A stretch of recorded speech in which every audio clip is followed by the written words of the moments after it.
this is the perfect final. Like, it's a perfect bridge. You got Ohtani, you got Trout playing on big stages against each other this time.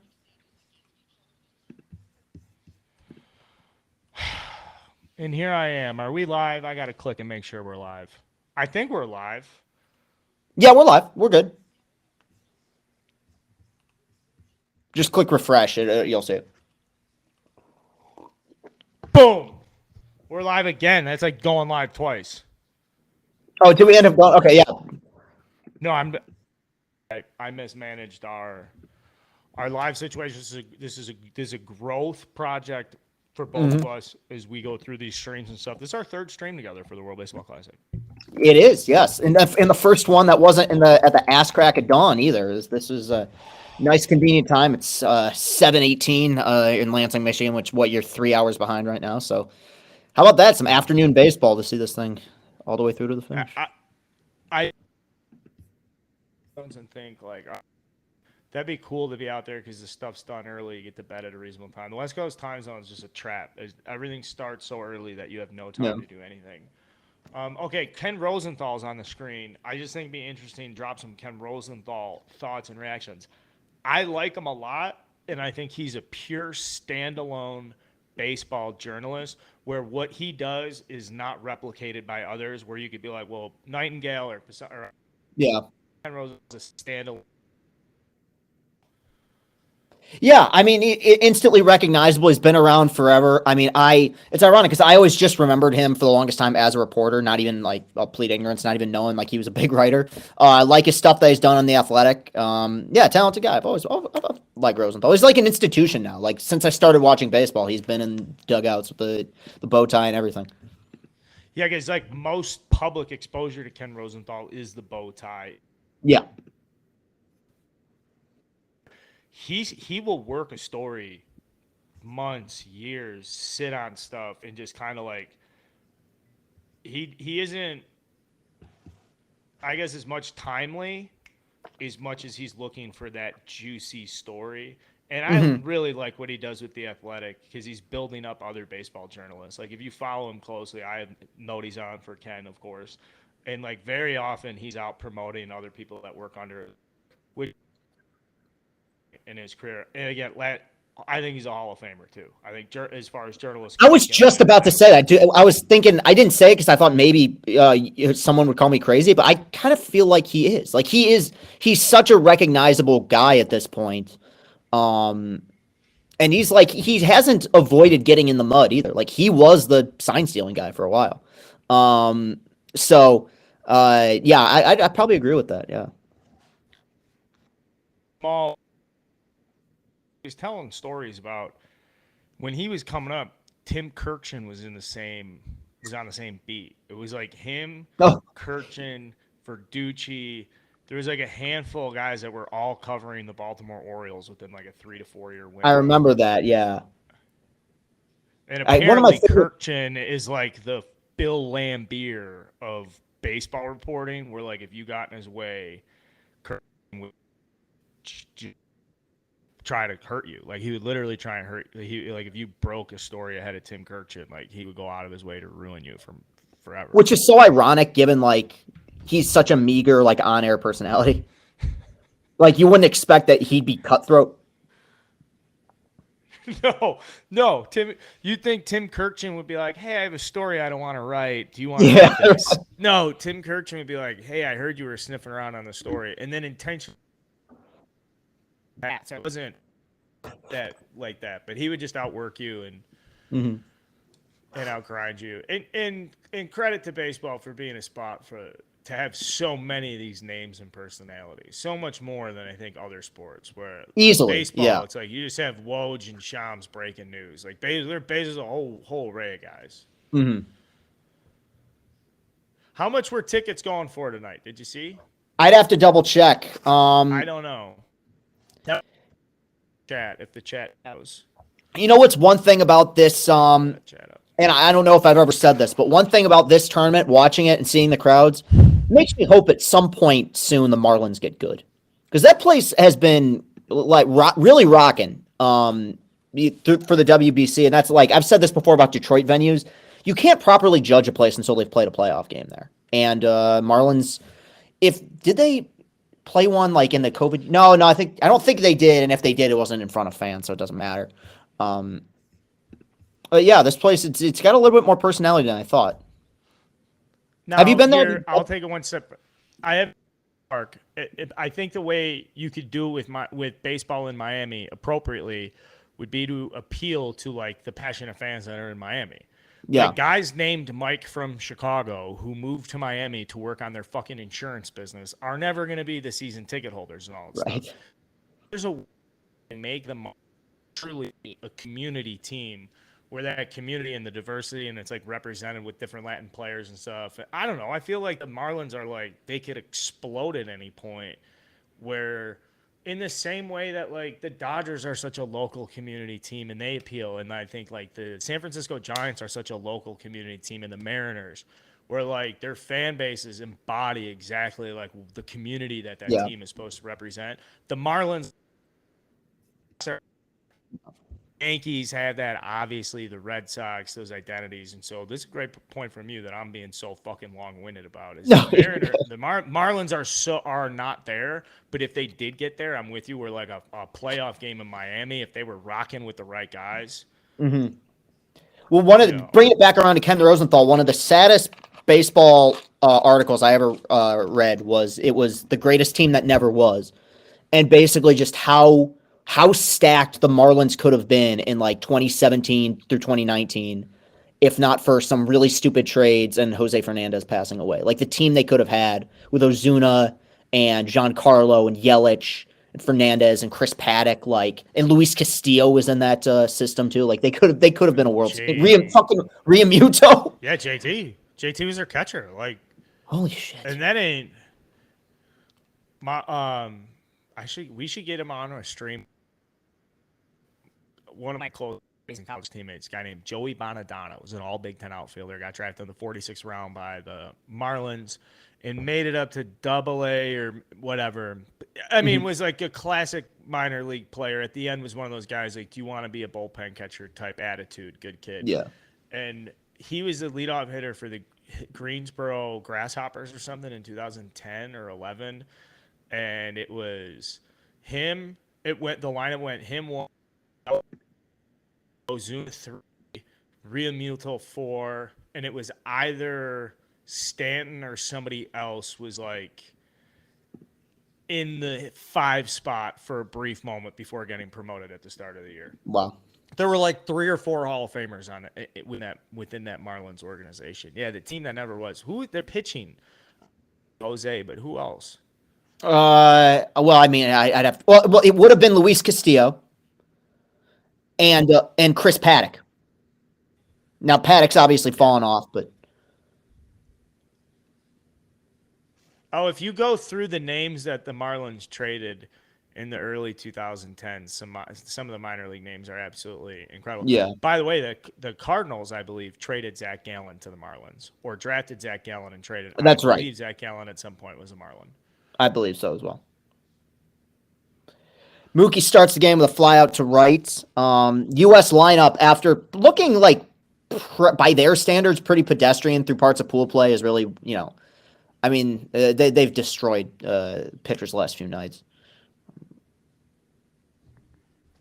Is my internet that bad? Do I need to get the fucking rope out here and plug it in? On my end, it's fine, but I don't know what it looks like on the stream.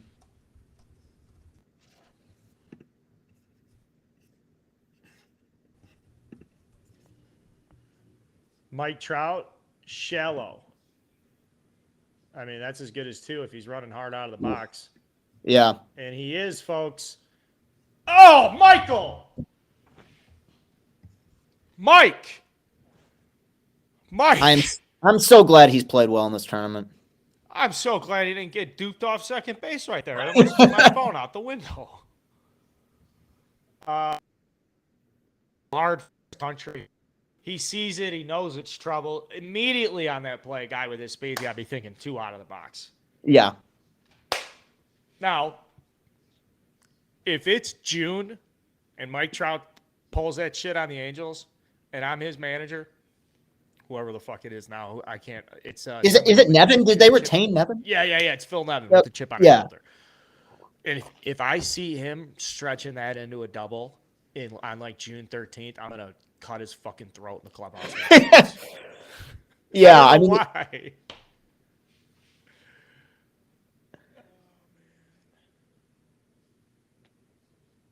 this is for him and Otani. This is the biggest games they've ever played, just in terms of importance. So glad to see him playing well. I mean, it's impossible to tell whether or not Mike Trout is a great postseason hitter because he's played 3 games, but he's been great in this tournament. And I mean, the narrative that it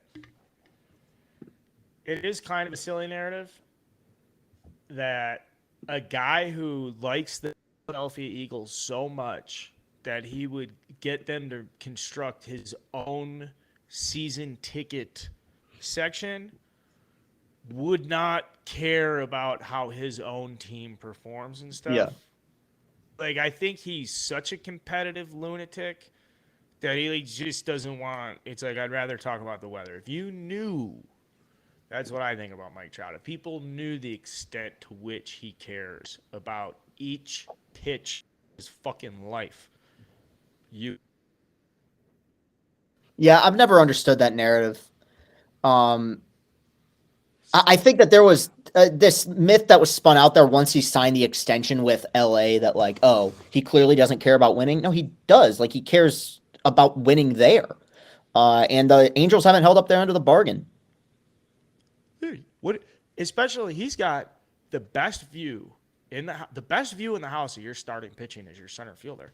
Yeah. You've made that guy run out there for year after with like average and just stand there and just watch starting pitcher after starting pitcher just get fucking shelled. And he's like, Yeah.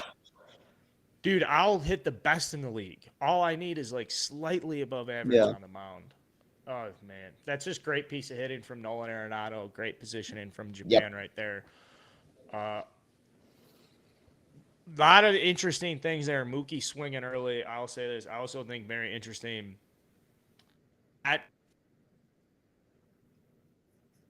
Off of this loopy slurve thing that Yeah. Imaginaga, I can't say names. I'm sorry. It's not part of the nomenclature. But if he's going to throw that split off of that slurve, it's going to be really hard for guys because they're so used to seeing fastballs off the slurve and off the split, where if he's just going to live with those two pitches, that could be an extremely difficult combo for our righties. I just want to. It's ironic you bring that up because one question I've always had, why is it, at least in the major leagues, and I'm sure there's a few, I remember Tony Sipp when he was pitching through one, how come there's almost no lefties that throw splitters? Yeah, you don't really have to. So, like, good-looking guys don't need to tell jokes because they're good-looking guys. Right. And guys with money don't need to be good-looking because they're good guys with money. And there's kind of this, like, natural like, well, you need that. You need that. And so for lefties, they can excel and progress through baseball very deep into their careers before they actually are forced to be like, all right, dude, can you actually fucking throw a changeup or not? The other thing is, for lefties, because the percentages are so split between where it's like, I think it's 75% of hitters are righty, or there's some kind of like that where like they're inherently plugged where like change is an edge. So you just have an advantage where righties don't have that advantage for right on right change. It's very seldom where you'll hear about like same arm side versus same batter side dominance with changeup. So when Tom Glavine was fucking awesome late in his career, it's because he started throwing his changeup inside to lefties because he had a hard time getting lefties out. So he made this big transition. You asked me a question. This is what I personally think. And righties, right. Like the split is like one of those pitchers where like a righty pitcher, and there's many of them where it's like, hey, dude, your curveball sucks. Your slider's trash. You throw hard enough to be here. You're good enough to be here. You should go in the outfield and fuck around with a splitter. And maybe 10% of the guys who do that walk out with like a usable splitter. But splitters come from a dark, deep, bad place of failure. Bad. Like you throw a split, it's because slider. I can't throw a curve. I need something. That's funny because last year, Tarek Skubal came into spring like adamant that he was going to start. He threw a regular changeup that he was going to start throwing it with a splitter grip. Skubal stuff, rock solid, like A+ stuff when he's on.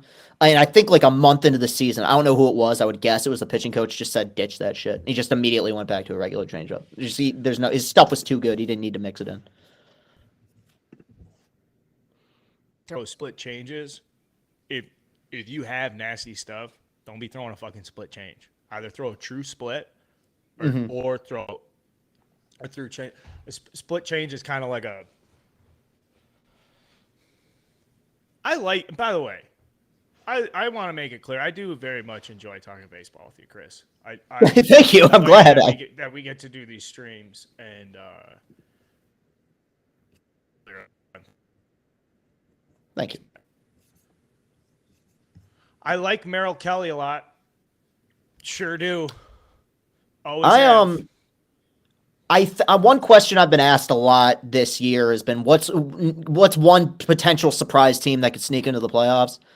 I think if you're talking value, a team like the Diamondbacks could be on there. Very good system, and they have I believe the best pitching coach in baseball with Brett Strom coming over from Houston, and they have two really good starting pitchers. I didn't realize this, but Merrill Kelly didn't make his debut in the major leagues till he was 30. And has gone on to have a solid career. I mean, last year he had pitched 200 plus innings. I mean, won 13 games, and a difficult park to pitch in too. So I see Merrill Kelly as a guy who takes the ball and you have a shot.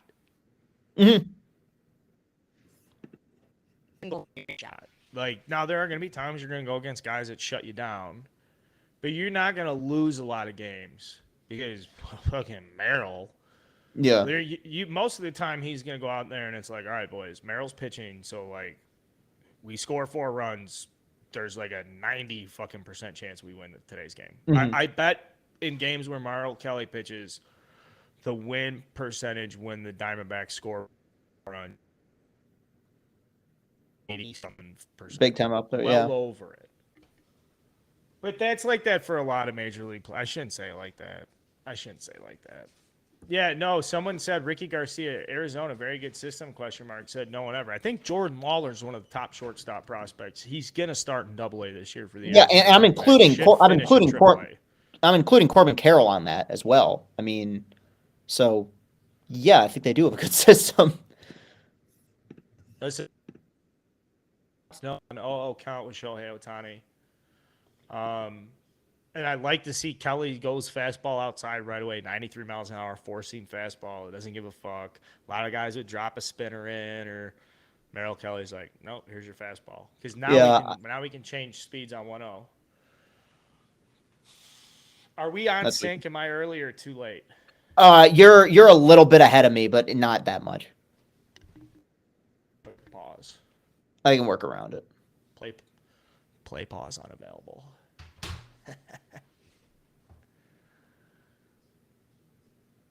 Don't like this. You got to attack him here. He's green light, 100%. Yeah. And I don't want to just walk him to walk him. Right. I hate that.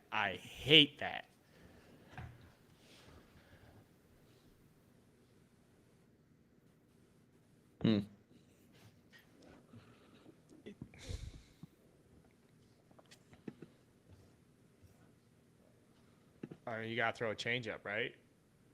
A 3-1?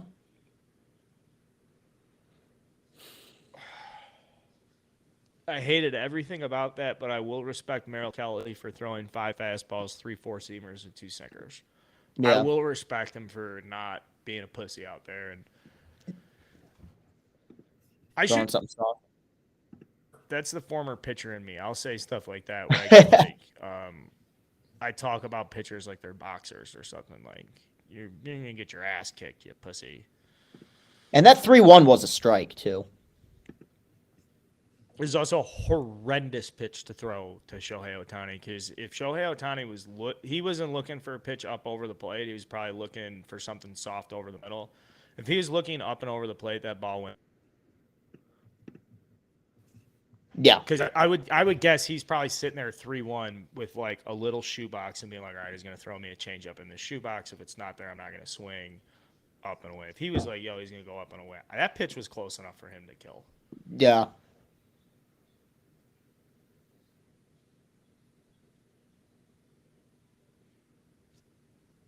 Have you watched Yoshida? Off and on. I mean, I know he's lit it up in this. I watched him in this tournament. I know he's lit it up in this tournament. He's the Red Sox guy, right? Yeah. Yep. Yeah. Not a lot of money either. I think it was only 80, 90 million to the Red Sox, where people thought he was going to get more. I like that he's compact and he's got and this is where people are going to call me weird, but this is the baseball guy. He's got a great set of butt cheeks. I mean, like really full cheeks.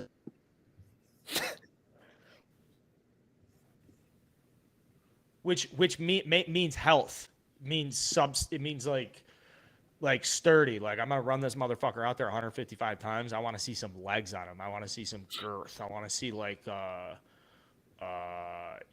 nice, like Paul. You look at Paul Goldschmidt, you know that dude's playing every single day. Great cheeks.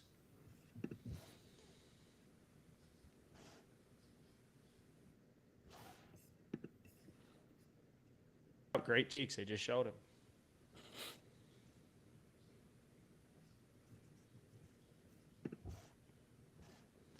What's the max for pitches in this game? Is it 85?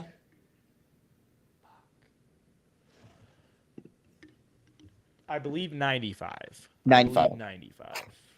Now, I believe does not mean I am certain. It'll be interesting to see what kind of leash he has on him.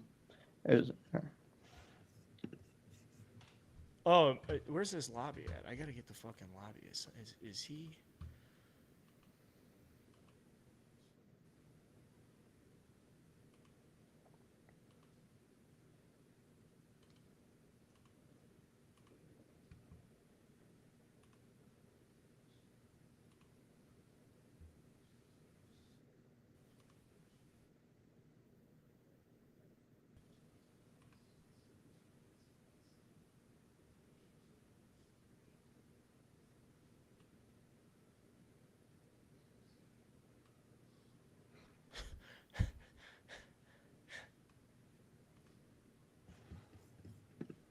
Yeah, boy. Look sharp. All right. What? What was that? What was that? What do you think I'm gonna get mad about? I'm going back and watching it now to see. What? Oh, because that he dropped it? Okay. JT just dropped a fastball on the corner for Not strike. not moving either. Straight four seam too. Oh. I can get caught up right now. I'll get all wrapped up in this. Did he miss a fucking sign? Can they not see the ball that well? Well, you know what? It might be that.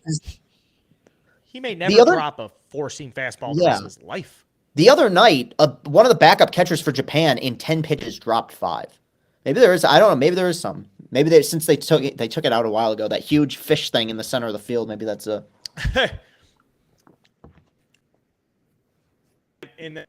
Somebody would say, how could you cross up? How you cross up runner on first is just one sign. Yeah. You wouldn't use multiple signs. There's Merrill Kelly pitch comm guy too. That just has me. That would throw me for a spin. There's nothing I hate more than catchers who drop pitches. I hate your guts. I hate you. I hate you. Which is so bizarre because Realmuto was like, it's so automatic.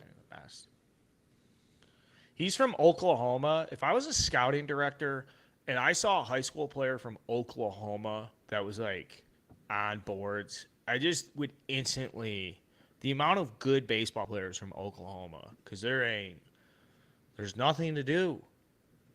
And I don't mean that negatively towards Oklahoma City and Tulsa in the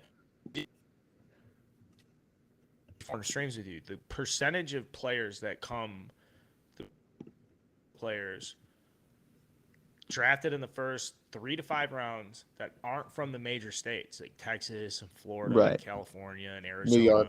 When you see a kid from like Idaho going in the 3rd round, that motherfucker's going to the big leagues. He's special. Yeah. That's how I feel about JT. I have some questions here for us. We're going to get into after the top half of this inning. I think it'll be fun. Now batting Kyle Schwarber. What were your impressions of Kyle Schwarber as he was coming up before he before he became this monster slugger? When he was coming up, I said I think he's going to be a hell of a DH one day, and I have ultimately been proven true, though it took him a while because he was in the National League for that role for so long. But I didn't expect him to become a 40 home run a year guy, but I knew he had ridiculous power.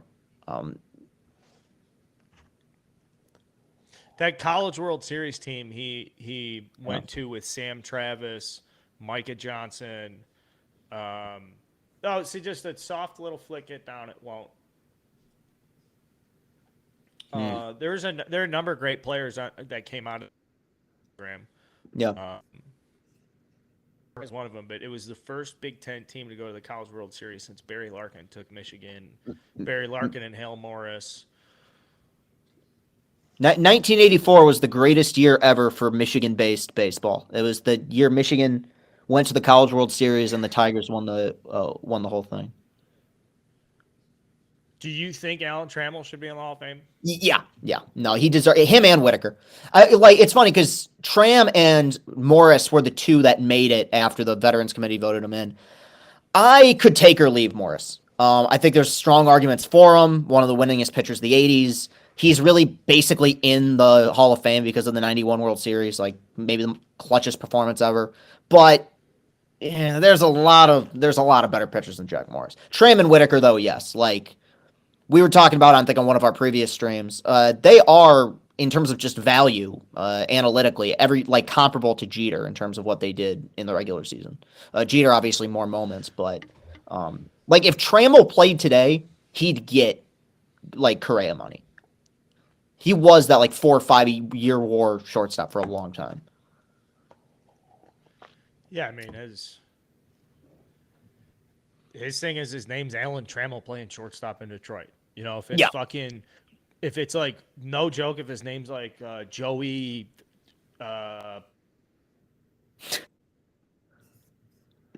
big ass ball, Trey Captain America. Trea Dude, Turner, this is Captain unreal. America. Your thoughts. Love it. Is it fair to say, despite the fact he just got an 11-year deal, that Trea Turner became a star this week? Are people just figuring out how good he is? Yes. Yeah, I think so. Yeah. Because we've talked about it. I think he's been a top 15 player, top 20 player for 3 or 4 years. But, yeah, 5th home run at the tournament. Instant blog. Captain America. I'm going to write the blog right now. Captain America, Trea Turner cannot be stopped. Cannot be stopped. Will not be stopped. Cannot be stopped. Is unstoppable. Cannot be stopped. Yeah.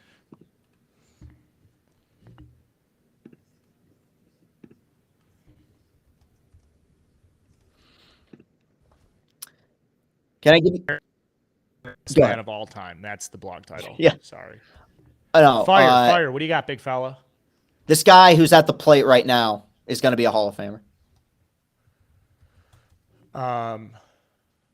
JT. I don't know who's hitting. Oh yeah, I hope so. Yeah, I think he is getting. Well, maybe not anymore. He gets remarkably overlooked. By the end of his career, his numbers across the board will be better than Yadier Molina's.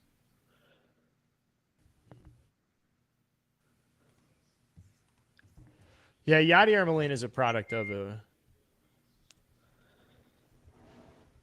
media. Media loves Yadi. And that's because St. Louis has a very strong presence in the Baseball Writers Association of Yep. America. They've got big central present figure there that can drastically shape perspective and what people think of these.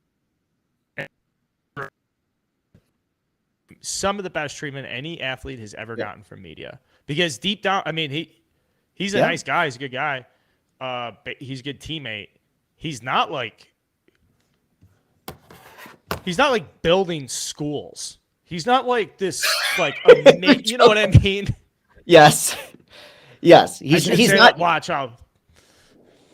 No, I get it. No, you're right. He's not Matt Boyd, like building like houses for children like in Africa, which is what him and his wife have been doing for like 4 years. It's pretty amazing. But you're right.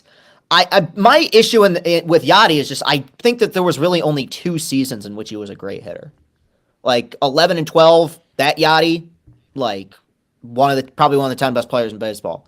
Always the man defensively, and I do think he is one of those players who, like, there's things that he added to the team beyond just what was on the stat sheet. But like Realmuto led the Phillies in WAR last year. I mean, it's pretty good players on that team.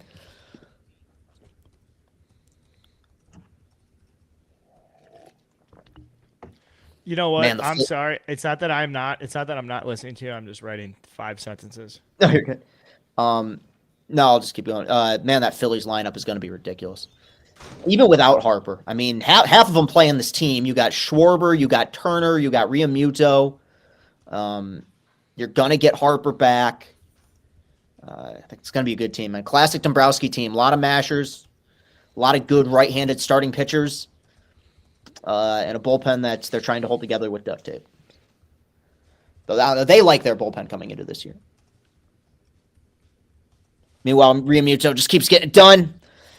I know they've been platooning him with Will Smith, but Realmuto came into this game with a 625 average in this tournament. That just went up.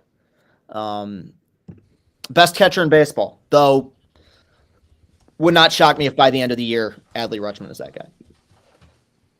So yeah, I don't want to just anoint Adley right now, because I think it's easy to do it, and I hate that word anoint in baseball, and I don't want to be a hardo, because that's a shitty thing to do, is for me to sit here and be like, oh no, yeah, but when we're talking about comparing him to JT Realmuto, he's just not. Not right now, no. But he got called up and had like no, and we could talk to RDT about this too. He's obviously a big Orioles fan, but he had no real learning curve. Like, he was kind of just good right away, which is, especially as a Tigers fan who's watched, had to watch Torkelson last year, though he's ripping it up in spring. That's hard to do. He seemed comfortable from day one. But I am with you. He's not the best catcher in baseball.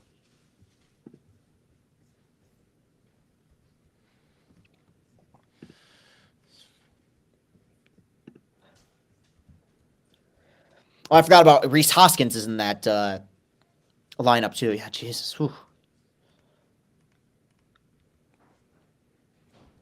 Oh, did we say Castellanos? Oh, no, I didn't, but that was on purpose. I know you ate his guts. I'm not. It's not even that. Like, and first of all, I maybe you. There are not a lot of good Nick Castellanos stores. No, there aren't actually. And yeah, he's one of those guys that you like playing with. If you're like one of those guys, like, even teammates will tell you, like, here's the best explanation I've ever heard of him as to like why he's kind of a dick. Is that, I'm trying to be as nice as possible, is that the Tigers could have lost by 50. You guys could be on a 10-game slide. I mean, you could be so far out of first place, and everybody in that clubhouse could be doing awful. And if he went 4 for 5 with 4 bloop singles, because he knew, like, yeah, fucking averages. I mean, all Tim Anderson does is hit, folks. Yep. It's all he does. It's all he does. It's all he does. It's all he does. He could be doing so many things right now. He could be a lockdown corner. He could be bringing the ball up the fucking court. No, he's out here playing second base, hitting for Team USA. Huge Tim Anderson guy. And I can't wait for you guys to meet. You guys are going to meet each other and be friends. This is not even going to be a fucking content thing. I'm telling you, you're going to love this guy. No, I mean, I have one issue with Tim Anderson, and that's that he is, I think, that comes to mind right away of active players, the biggest Tiger killer I can think of. But I love him. I would like to have him because he's a free agent soon. Unfortunately, our shortstop hole is filled at this point. But no, I love Anderson. I think he's one of the most electric players in the game. Borderline underrated, even though he's got a batting title and made a few All-Star teams. He never walks. The year he won a batting title, didn't he walk like 13 times? Yeah. He's similar to Hobby. Now he's starting to. He's starting to because he'll tell you that he got to the big leagues and did not know baseball. Like he's like, I got to the minors. All the stuff that people from college programs and come up with with a baseball background. Did Mookie know? So he would say, guys who came up a runner, and he's like, I don't know, what the fuck does that mean? Like, what do you mean you move a runner? Or like where he be in the minor leagues learning, like, okay, sack bunts don't count against your average, or like, what's a slugging percentage? Where he's just like, I have no fucking clue what's going on. I just know that dude throws the ball, and I want to hit it hard. And then when I get to first base or second base, I'm trying to score runs. I'm trying to fuck with other teams. I'm trying to make sweet plays. So he's like, by the time all this is like, oh, really? That people take for granted that I'm still learning. So I do think that this is my long-winded way of saying, I do think that his ceiling is still, like, you're just still seeing a ceiling. Like, if he showed up one year and was hitting for more power, or it's either going to be power or defense, but I think he still has another gear to get to. Yeah, last year was kind of a nothing year for him because he was injured. But still made the All-Star team. It still wasn't bad. Yeah, you're right about the walks. The year he won the batting title in 123 games, walked 15 times. Last year in only 79 games, though, he walked 14. So the average, the on-base percentage did go up. He's hit over the last 4 years well above 300. Yeah, good player. He fits well into this lineup too, especially. I mean, I'm a big believer in lineup protection. So, like, if you have to go through the fourth guy to bat the guy who's batting after him, that's tough. Very rapidly because I'm about to hit publish. Do we like this one, Captain? Because it links back to the YouTube stream. Do we like this one? Captain America is a real person and his name is Trea Turner. Nah, that's too fucking long. It's too long. Trea Turner is Captain America. Trea Turner. That works better. Yeah. All caps. Yes.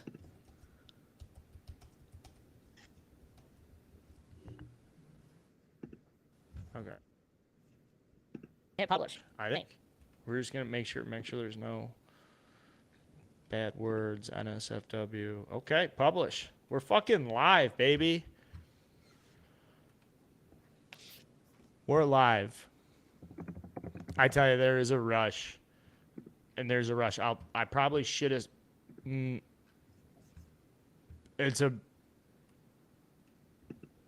hasn't gone away. When hitting publish on a blog and just knowing it goes to Barstool, there's a guy.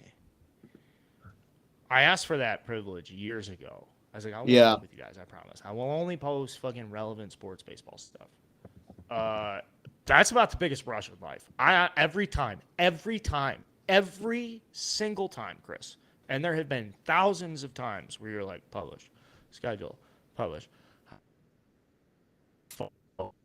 Shit's long. I don't know why. That I don't know why. I know why. It's fuck me. That ball is into the moon. Oh my! Wow.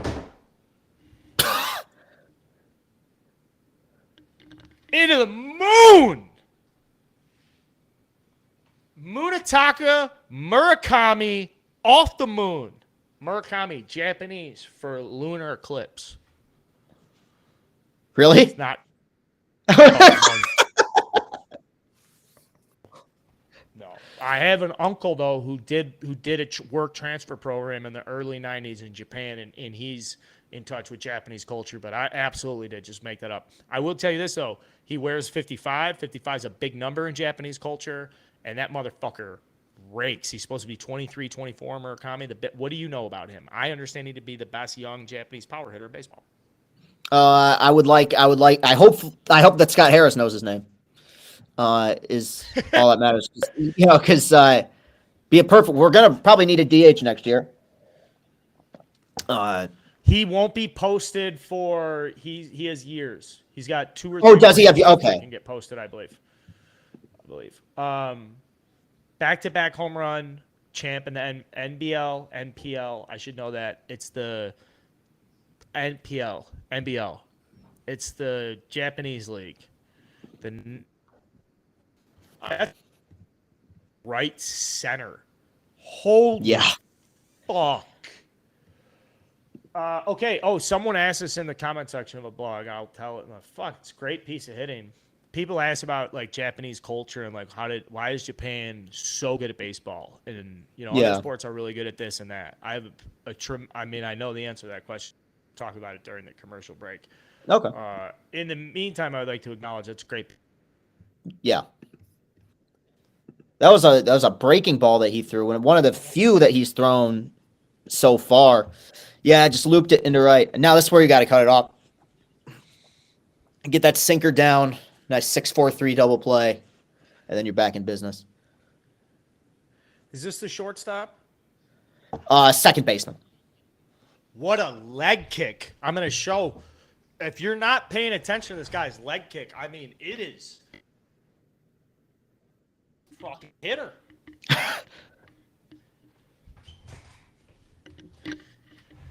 Watch his leg kick. Ooh. And he picks it up, and it's a move. He picks it up and he kicks it out. Oh, that's a big young Japanese slugger they just showed. That Murakami kid is fucking awesome. Can't even grow a beard. It's a great thing to look at a young baseball player. You see a young kid who can hit and throw and play, and the actions are there, and he can't grow a mustache or anything like this 23-year-old kid. Then you're like, well, he's got more. More is gonna come. Something's gonna come. Like there's more juice in there. There's more testosterone. There's more like blossoming. I don't know. That's what they said about Rizzo when he came over. Mm-hmm. They go, wait till you see the baby face on this fucking kid. Yeah. There he is again. They're showing him. I want you guys to see the baby face on this 55. I can't say his last name, but he looks like Brendan Fraser from The Scout.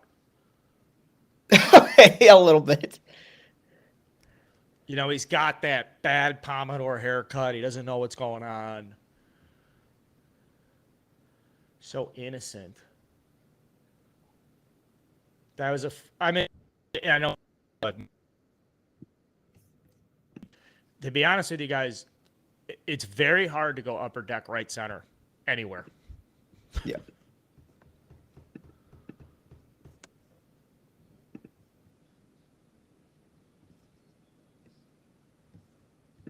She's nice. You can get a bigger flag. She just had the fucking handkerchief flag.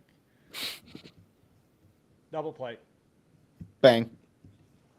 No, I was hoping for it. I wasn't. What's that? I'll plug in if I got to plug in. I got to ask the chat. Is my internet that bad? It's conking out right now. Like sometimes the screen, like I can't even see the screen. Okay. All right. Yeah, I'll keep them occupied here. Thank you. I'm working on this. No, you're good. Well, that was, regardless, that was big. Getting the out there. Didn't want to put 2 on, nobody out.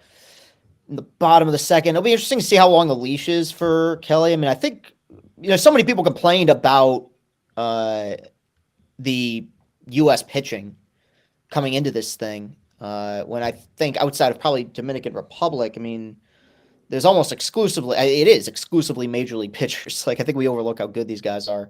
Sometimes they don't have the star power that the lineup does, obviously. But yeah, so I mean, that's big out there. Now try to get hunker down. That's a really good curveball in the first pitch for strike one. It looks like first inning. I'd have to go back and check. I don't think he threw anything but fastball changeup. Did mix in different versions of the fastball, but oh boy.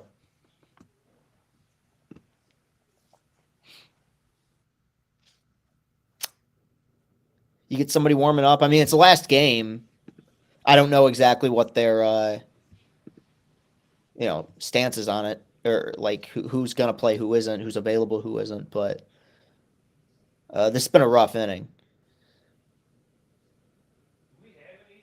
Well, those last two at bats though, or two of the last three, sorry, that were hits. They both had to battle. That wasn't even that bad a pitch. That was well out of the zone. That was a fastball up, but I don't know. I'd have to see a list of who's available. Yeah, that's nice. Well, in terms of who's, I mean, Presley will be available. I would venture to guess pretty much all the relievers will be. I'd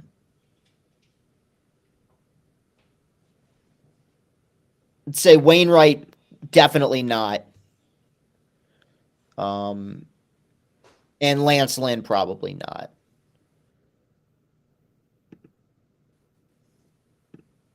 Yeah, they're not going to allow Lynn to go short rest. This is dangerous here. This guy's a 9-hitter, but he's batted 500 in this tournament. But he's ahead 2-0 here. Graveman will be available, I would guess.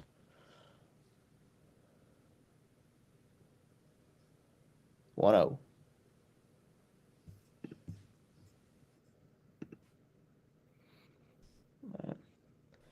Guessing this guy's report says pitch him away. The first three pitches have all been away.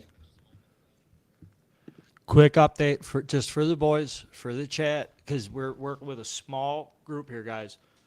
Mrs. Carl is on her way right now to go get a 30-foot Ethernet cord to plug into the rental fucking internet. If it was mine, I'm rolling fucking unlimited BPS, because that's how I go about my thing. Attaboy. But we don't have Go hard. I can't leave the chat. So shout out to my old lady who's currently in transit to solve that problem for the boys. Appreciate you. I love you. Walmart's a perfect fucking option. Let's do pickup. Ooh, just missed with that previous pitch. 3-2 again. Still looks like nobody warming up. 7 minutes is so fast. You know what I'm talking about, right? All right. Yeah. I love you.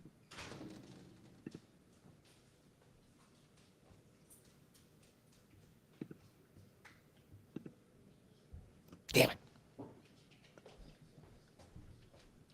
That was a strike. Yep. Or, well, I'd have to see it again.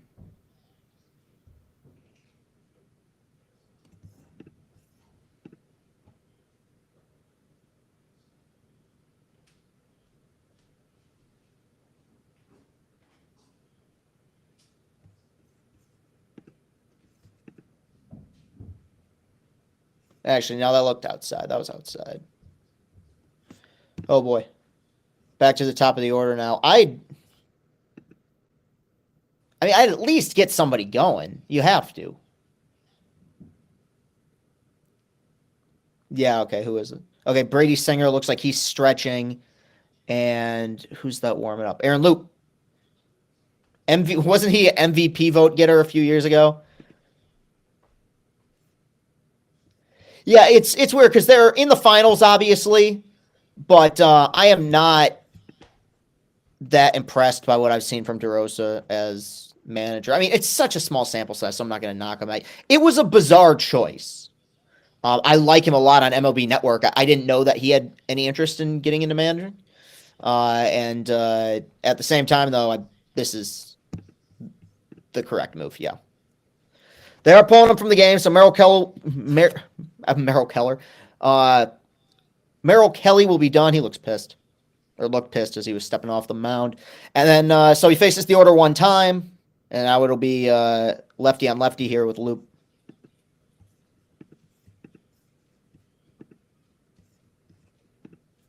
Somebody get the Bob Costas audio ready from when he ripped on Pedro Strop.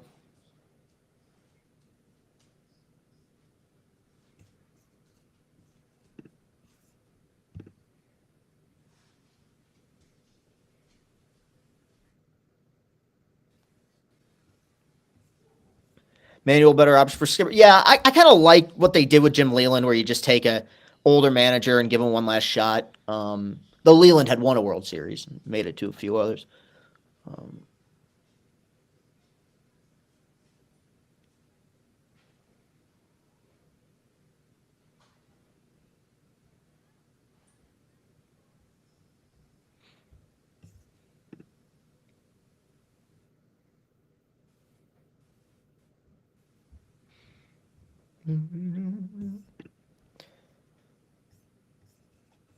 Well, we're going to need him pitching into the toughest of situations here. Bases loaded, and you're a few batters away from having to face Shohei Ohtani.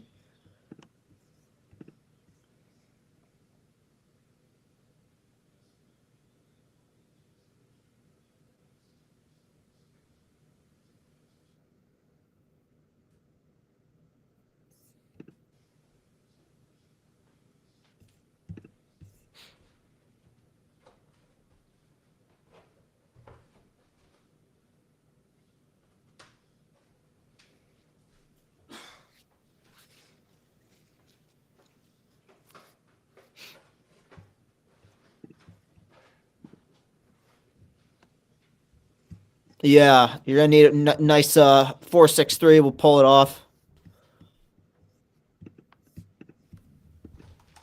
Loop's got that sinker. That's obviously going to play down. You know they're going to be trying for a ground ball. Am I marginally better? That sounds better. Yeah. I made everybody I logged out every device, made everybody. It sound like I got a bunch of people in this house. It's me, my wife, and a dog. Just went out, logged. It's fucking. Did I say iPod? I meant iWatch. I think so, yes. I had an original iPod. All right, this is a big at bat. You take it away. Give me some play-by-play, Chris. You take it away. I got you. Well, I was saying to the people, that sinker's going to play down. There, got the first pitch, cold strike. You know he's trying for a double play. God, I feel like there's been a lot. Yeah, keep going. What do you think? I was gonna say, well, I was thinking, it's been there's a ton of Cardinals that have played in this tournament. It feels like, all right, head 0-2, basically same location those first two pitches. I'm fine on Nuke Bar. What does that tell you about the Cardinals spring training program? I'm sorry to interrupt you. When you see a lot of players from one organization playing these things, because the Cardinals have a shitty fucking spring training organization where they got to do a lot of shit in Florida they don't want to do. Back to Nuke Bar. Really? Yeah, a lot of these guys fucking hate spring training. Yeah, well, I knew that. I just didn't know that was exclusive, or that the Cardinals had a worse one. But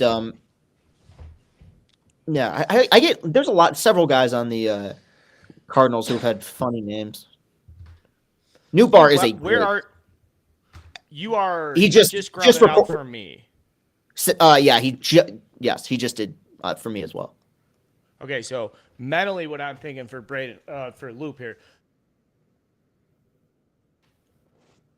You just jammed him. You made a real quality pitch there, and you only get one out and a run scores, and it's tough. So you have to reset because this is where pitchers will be like fuck, and even that slightest little bit of like fuck can mean that slider's a slight more over the plate, which is like you can't. That's a great 0-0 pitch. Yeah, it's great, but like that's mistakes. Out. All right, whatever. You only get one out. And so, like, a lot of younger pitchers or whatever that get worked up or whatever, then they leave it over the fucking plate and smash City right away. Mm-hmm.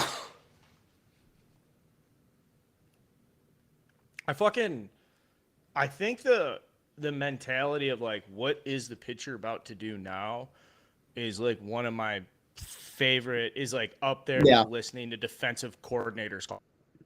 Yeah.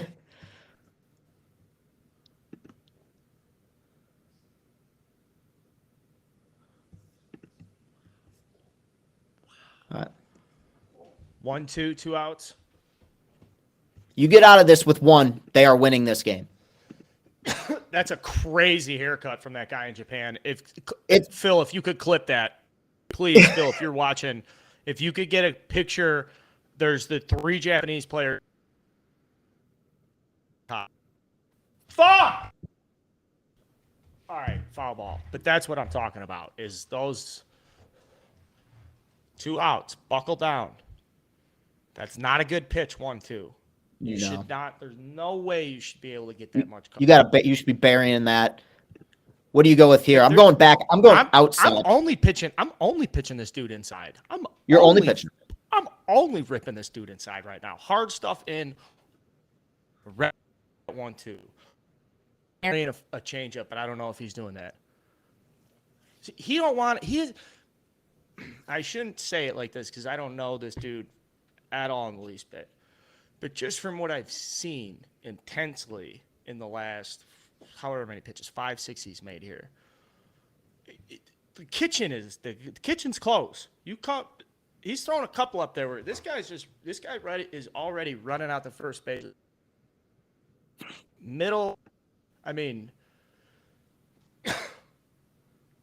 Now the problem is if you hang a breaking ball, I'll guarantee you this guy can hammer it down the right field line.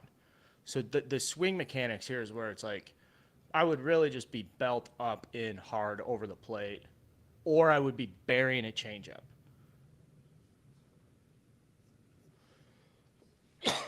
He did neither, still gets out of it. That's the beauty of the sport. Better. Yeah. Baseball's a hard game. All right, I got some great news. I have some great news for everybody. I am going to shut up. We have some trivia on our hands. If you're in the chat, get it going. I'm not joking when I say this. I have peppers. This isn't sponsored by Jim Graziano, but I got peppers, and Jimmy Graziano is my fucking guy. I will be giving questions correctly. There's got to be a way for me to do this, though, where I want to know if you know the answer. So how about this? Okay. How about this? The first person I see who gets the right answer in the chat, you get the peppers. And Chris, there's no reward system for you. You are an employee. That's fine. Yes. Self-evaluation for you. I have the answers. I'm Alec Trebek. I'm the smartest person here. Mm-hmm. So, like, I feel good. I'm smart. I have the answers. You don't. If you get any of these wrong, I want you to feel bad about yourself. Okay. Obviously, if I can be more joking, I hope. I know. Love this man. Okay. Let's get going. Question number 1, and I should preface on questions from the official Dozen Trivia question writer who will be joining us in the 5th inning to talk about his experience writing questions for the Dozen, what it's like working behind the scenes of the Dozen, how much he loves baseball. I'm very excited to introduce you guys. For a lot of people, this is an important person in the Barstool universe, including me and Chris, because we compete in the show. I'm actually competing against the show right now for the stream. Thank you for the people who. He gave us some unused or put together some World Baseball Classic questions. I'm going to kick it off. Here's one. First person. I know, I'm sorry. My wife's out getting the Ethernet cord. She should be back here any minute, guys. Just fucking work with me here. And Chris, you can repeat these questions if my audio is shit. The first person who can answer this correctly, if you cheat on this, you should know. This should take 10 seconds. There's no way anybody can cheat on these. Yeah. I'm going to rattle these off. Okay, let's go. Pitcher with 300 career wins to represent the United States in the World Baseball Classic was this pitcher from the 2006 squad. Somebody will I'm only get reading this. it once, too, for cheaters. I'll say it again. The only pitcher with over 300 career wins to represent the United States in the World Baseball Classic was this pitcher from the 2006 squad. Would you know this yourself, Chris? Yes, I'm 99% sure. Yes. Fucking chat. Nobody in the chat. I don't even fucking care because I want you guys to have these peppers. The only pitcher, so it doesn't, and all you guys talk shit about how smart you are and how much you know that doesn't. That's a good promo. Sorry, Ricky. Nope, not Rick Smuts. Roy Hollandale. Great question. That's not a real guy. Also, the one who is Halliday is dead and he's Canadian. You want to talk about a dead chat? Wow. Admitted it. Doesn't have 300 wins. Now at this point, I need you guys to win. Brendan Farrell, correct answer. There we are. Yep, you got it. I should ask you, Castellani. No, you asked if I knew. I mean, I knew. Can we just text each other on the side? Sure. Yeah. Sure. I got you. Yeah. Okay. Yeah, we'll just text each other on the side. All right. Because I am thrilled to know. You just tell me if you know it or not. Okay. Sorry. Fuck this one up. All right. End it. I'm going to put this in the chat. We're going to do this for as long as I have these. I have a whole document of questions. So we're going to do this. I'm going to put my email in the fuck. Nope. I can't put my email in the chat because then other people are going to email me and they're going to lie. Ooh, here's a good one. Make the fucking sausage. This is Barstool Baseball. I want to thank everyone for being on the ground floor of this. It's 18. Is a fucking 9-year-old in Baltimore. He isn't even fucking playing in the league yet, much managing the Giants. We're on the ground floor of this thing, okay? I understand it ain't the 2023 World Baseball Classic. That's why I want to thank, again, Chris Castellani for showing up. I fucking love this guy. Now, I say that because I just came up with an idea. Okay. And the idea is, Brendan, I need you to type your no, don't do that. I somehow need to get in touch with Brendan so I can mail you the peppers. So what's the smartest way for me to get this without are your DMs open on Twitter? My DMs are open on Twitter. Yeah. But then it's like this Brendan Farrell who's on YouTube. Right. Also, yeah. Does he's got to get these peppers. You could have him leave his email. I mean, if he wants, I guess, but I don't want to make other people uncomfortable because some of these people are like, I love huge ass cheeks 27. It's like, hey, I'm right. That's true. But you know what? This Brendan Farrell guy probably has a YouTube profile. If I click on it, can I? No, I don't want to remove you. Kyle Freeland warming up for the U.S. And I will contact you later. There we are. All right. This one. No, I don't want to pin it. Fuck that. Remove.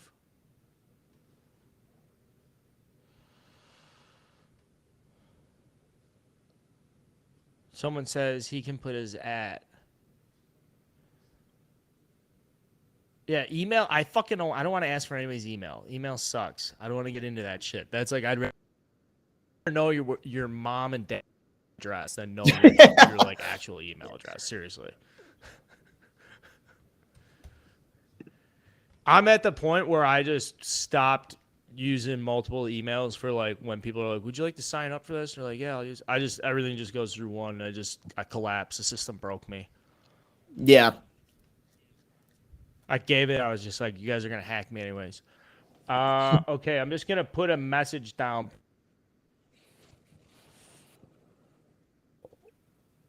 Just fucking DM me on Twitter. That's how you get your peppers. If you get a question right and you want, I will send you peppers and a seasoning, and I'll pay for the fucking shipping myself. I'll take a picture of the receipt and whatever. Shout out Mrs. Call just sent me the text message. Update 5 minutes. Be home. All right, next. I will shut up now for a second, Chris. What's going on? I've been wrapped up in this chat. Got Nolan on first base now. Drew a 5-pitch walk. A lot of non-competitive pitches. Now it's Schwarbo time. Trout struck out to begin the inning as well. Holy shit! It's only the third. Wow. Give me the pitch clock.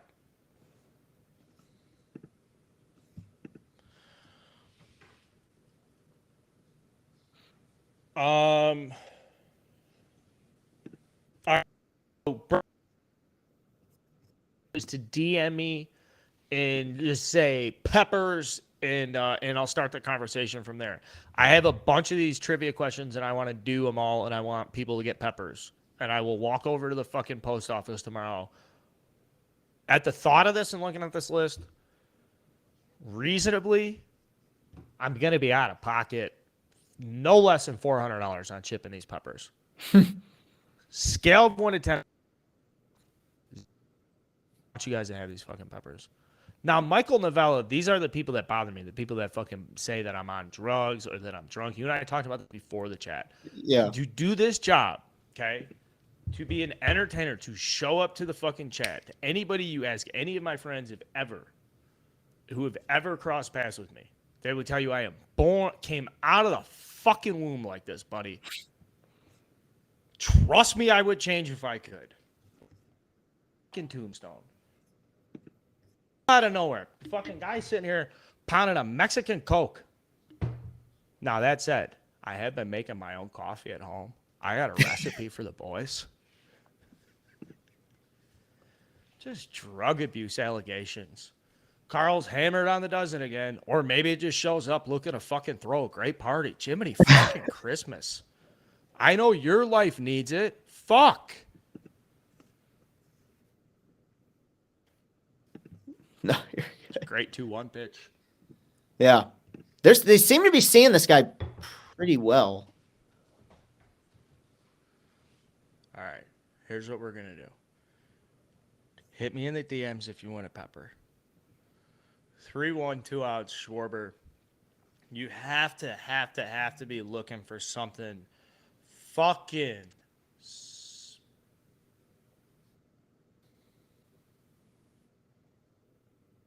I don't know this guy's stuff at all. No, me neither. And to me, that's one of the more interesting things in baseball. Okay, so it's 3-1. You don't know, like, what do you do? What would you throw Schwarber on 3-1? I'm asking you personally. Assume that you have a standard mix, and you know what I mean when I say that. Yeah. As a righty, I don't want to go fastball. I'm probably something slow, something breaking pitch, either a slider or a curve.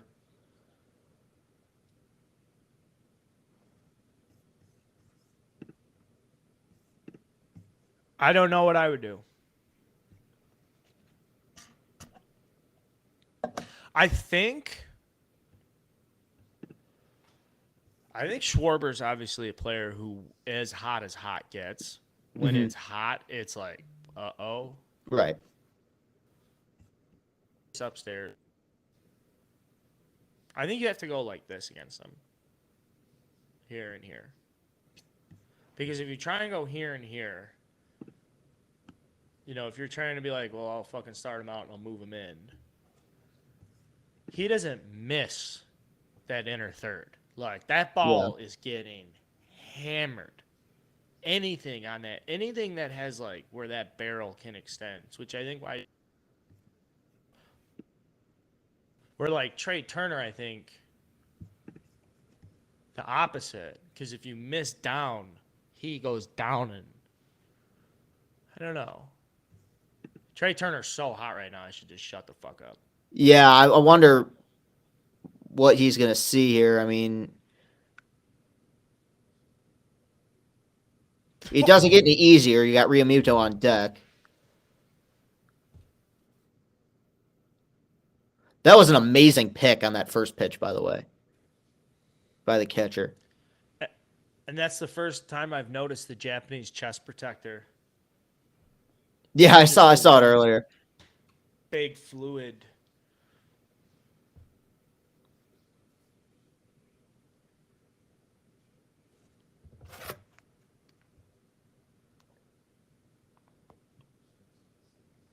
All right, guys. Quick story. Someone asked, why is baseball a big deal in Japan? Japan is historically an isolationist country. So if you go back to the mid 19th century, at no time had anybody ever invaded Japan. There are two instances of large maritime fleets traveling from mainland East Asia to invade Japan under the guidance and, like some conquer or whatever. And in both instances, spread a couple hundred years apart. His storm, I believe it's the sea in between Japan and China, arose and smashed and killed everybody in both fleets. So then it became this thing where it was like, holy fuck. Now that is part of the story of why nobody really ever ended up going to fucking Japan ever, because the two times where it was supposed to be this massive so there was a story that had surrounded Japan for fucking centuries where it was like, don't.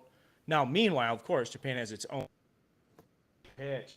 Yeah, that was a great change up. Sorry, thank you. Okay, so this gets plugged in. So meanwhile, thank you. I think that goes here.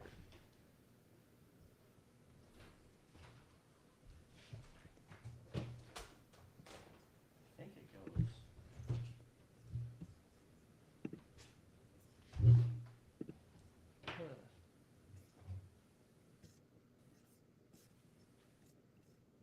The navy blue backpack Lululemon, I think, is in the bedroom and has the adapter.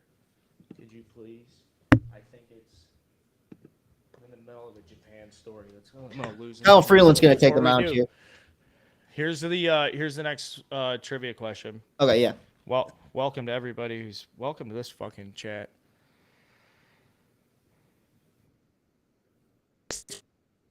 Squad missed out on the semifinals after losing to what country in their final pool play game?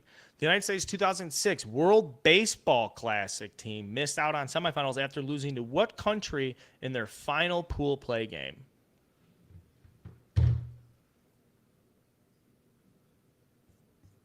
That's a question. First guy who gets it gets a fucking jar of peppers and a jar of seasoning. Now, in the meantime, the reason I tell you this is because in the country, a United States naval warship rolled into the fucking Bay of Tokyo, the first time ever that the people and the inhabitants of that country had experienced and had been exposed at a large scale, where they were like, holy fuck, here's this large United States fucking ship.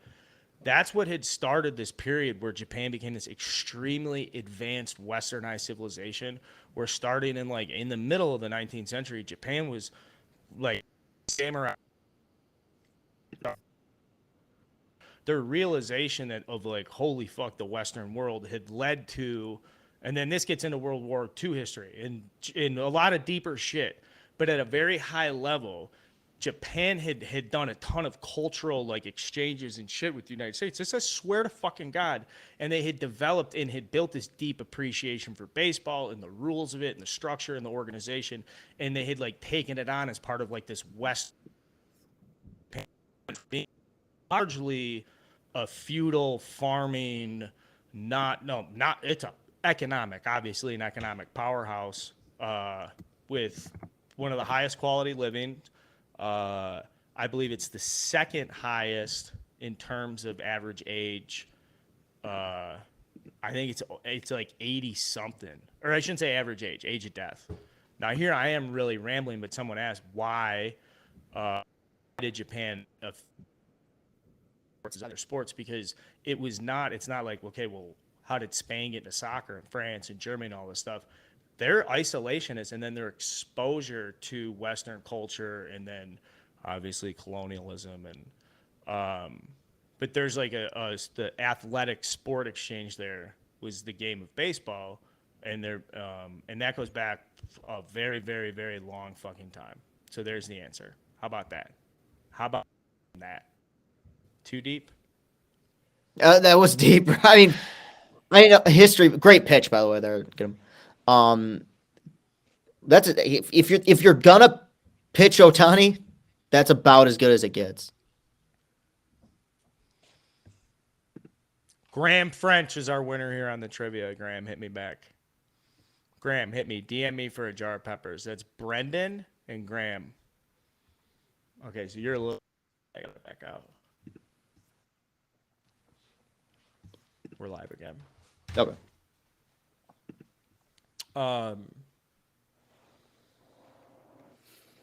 Oof.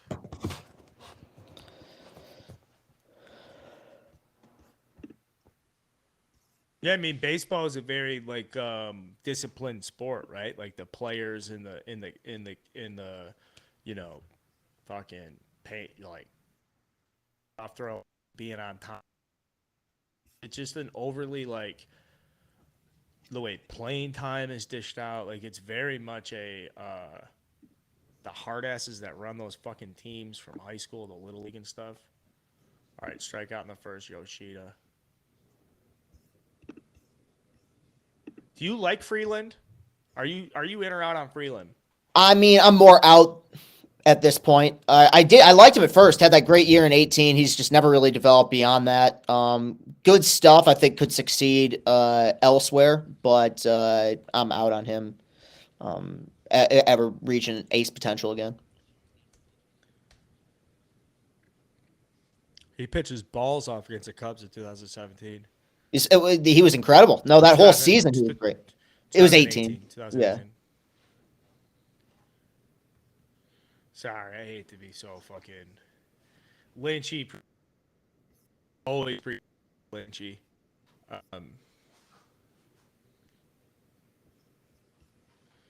Do I think the players hate playing on turf like football players do? No, because they're creating significantly lower forces of impact with each step. So for a large part, the players are just kind of chilling on the turf. And attaboy Timmy, good fucking turn.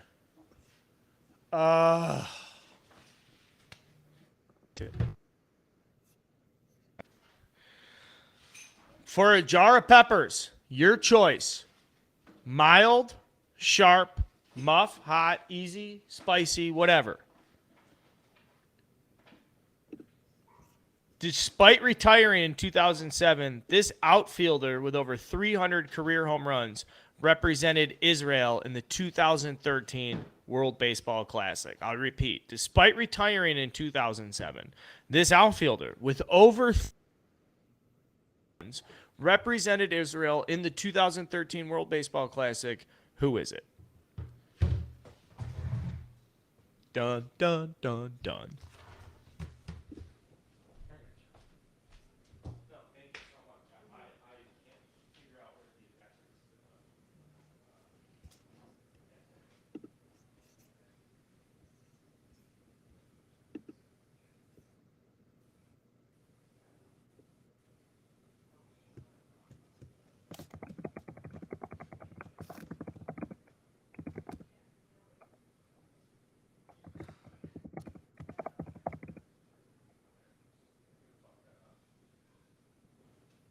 Which wouldn't be the first time. Legal playoffs. Okay, I know you're close.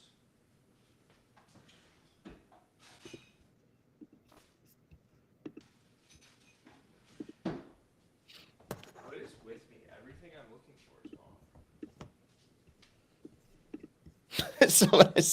Somebody said White Sox, Dave. I don't know why that's funny to me. Could be right though. You never know.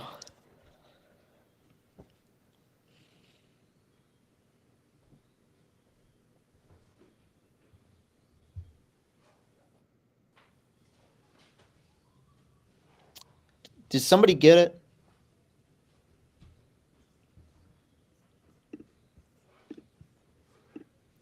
I truly don't know. Nick, I think that's it.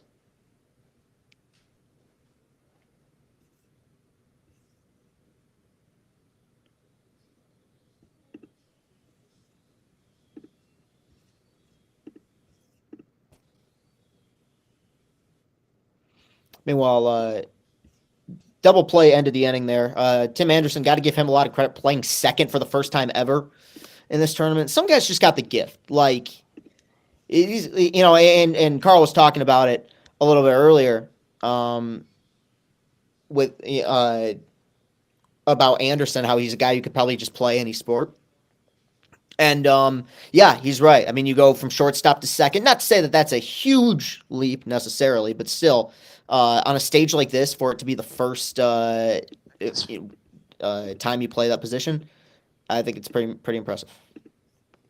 Shows he's a team player.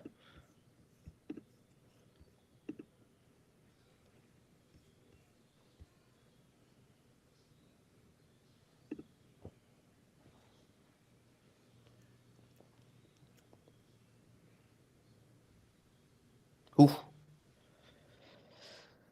1-1 count. That was a big swing on the first pitch by Realmuto.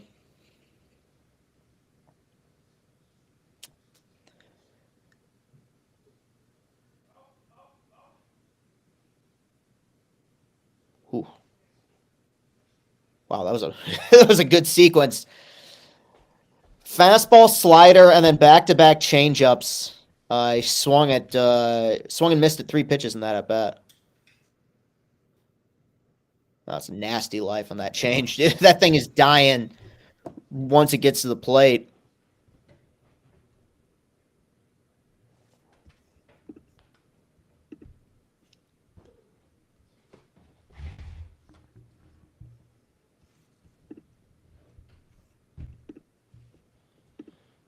Do you guys have the answer? Do they? I didn't know it. I think somebody might have had it, but Okay. Okay, well, there's someone saying Carl going off about that Namagumi incident. That's just trying to give you context about the westernization at a time when baseball was peaking at America. Japan hit its apex at the same fucking time Babe Ruth was fucking Sultan of SWAT, baby. That's why. All right. Sorry. Yeah. Ricky Garcia, jar of peppers. Sean Green is the answer, folks. Sean Green, who okay. once took the Dodgers, I believe, were playoff contention. He took time off because of Yom Kippur. Shout out to Sean Green. All right.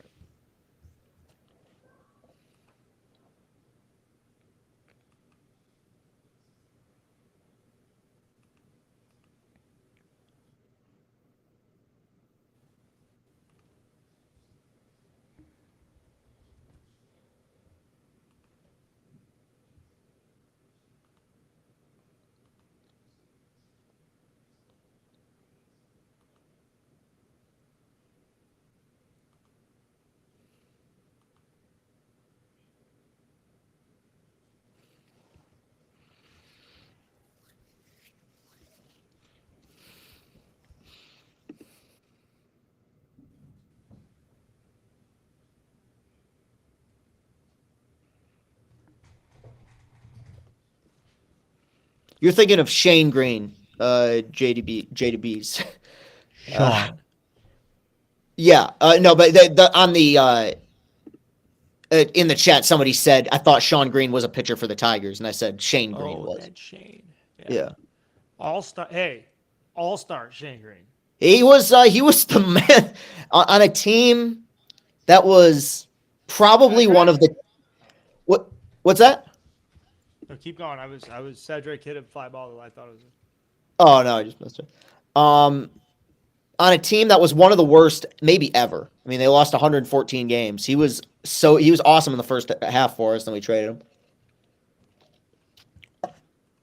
for Joey Wentz, who's to be determined. Well, he's had a shitty spring, I think.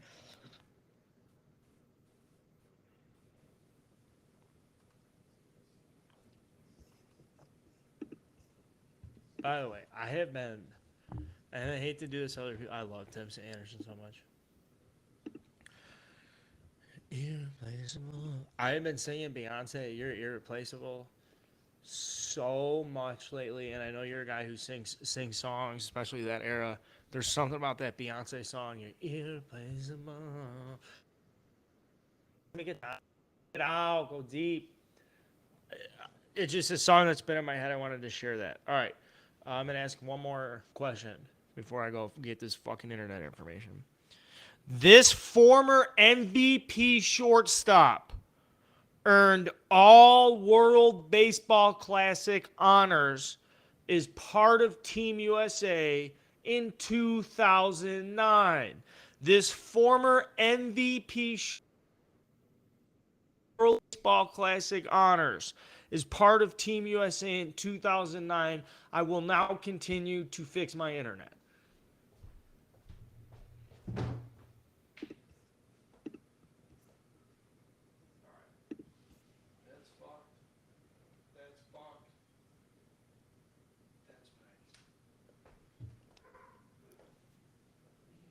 Rat, isn't that Dusty Baker?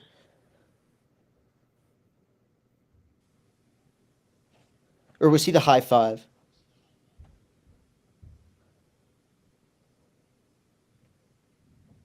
More, that was the first one that came to mind for me as well. It wasn't, didn't A-Rod play for the US and then play for another country in another one?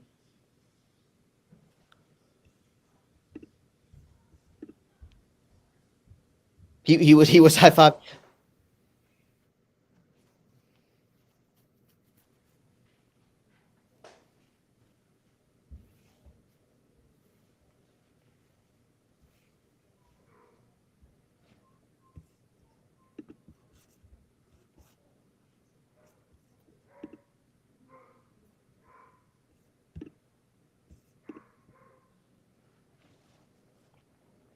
Correct.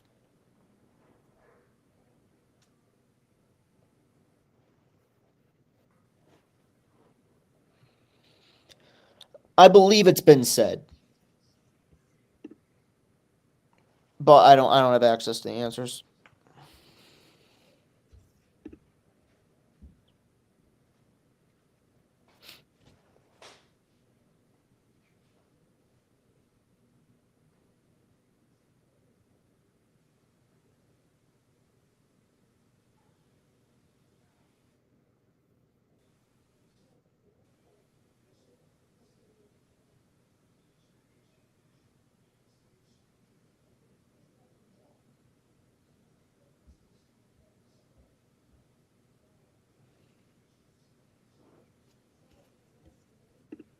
Meanwhile, who's back out there for the U.S.? Are they going Freeland back out there?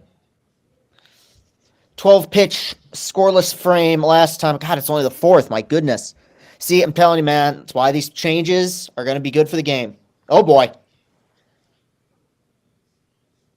Wow.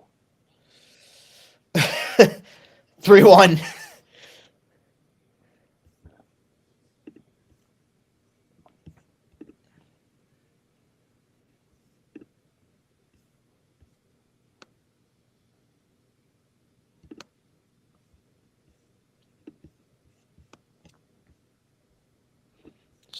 I'm looking at it again. Quick hands. Not good.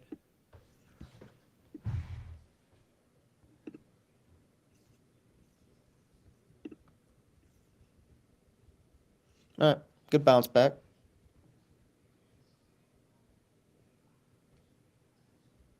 These guys got to be tired already. I mean, with the pace that this thing has gone. It feels like there's been more runs than 4, but pitchers settled in a little bit.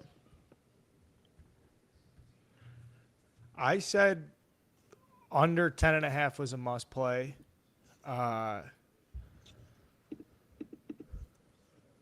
And I still feel confident about that because, I mean, you're just gonna see arms and still see. I mean, there's a ton of game left.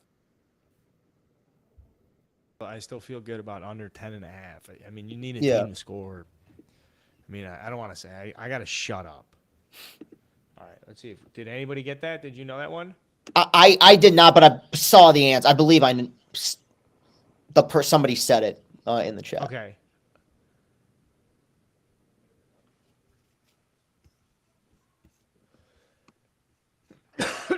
Okay, somebody did say it. So who do you think it was? Oh, Rollins. Yes, correct. It was Jimmy Rollins, Troy Gaza. Hey, let me get it from the chat a little bit. Do you guys mind a little bit from the chat? Just like giving giving our guy a little pick me up here, just like a little because this is the first time I asked a question, figured out a way to ask Chris, did he know before we recognize someone? And guess what? Troy Gaza, you get some fucking peppers, buddy. On the house.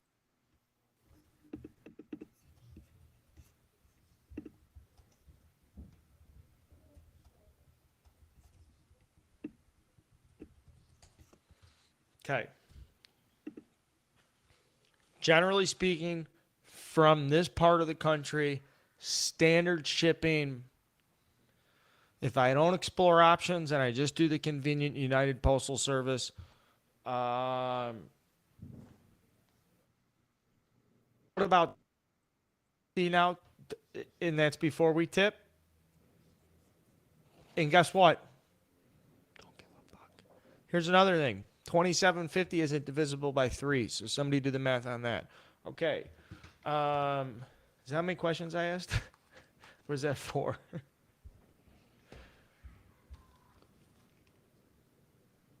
Three questions or 4? I thought it was 4. All right, that's 4. All right, big moment here, guys. Mm-hmm.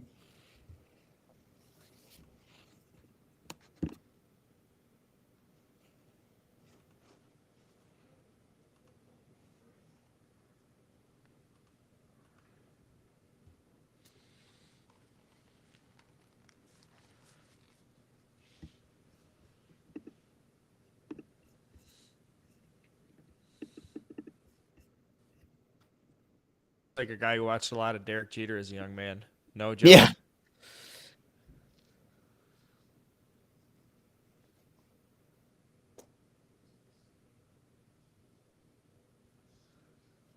Like, tell me that's not Derek Jeter who just grounded out to third base. Like, Yeah. that's not a Japanese Derek Jeter swing.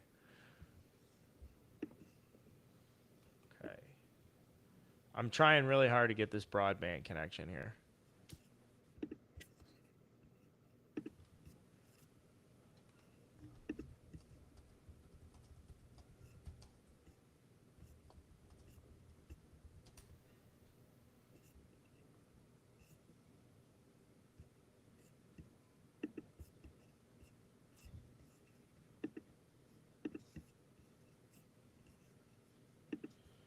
Chris, I'm going to do something crazy.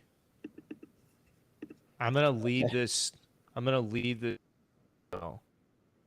That's my internet. Okay. All right. I got you. I don't know if I can, actually. I'll be honest. I don't think I can. Because then it's going to shut the fucking thing down. It shut the stream down. I'm Johnny Producer tonight, folks. And I don't want to pat myself on the back because, I'll be honest with you, this is very low. In the history of work that I've had to do, getting a stream to work, trust me. And I'm not even trying to be a fucking dickwad about that. Like, try and sell life insurance in Cook County, for fuck's sake. That's hard. All right.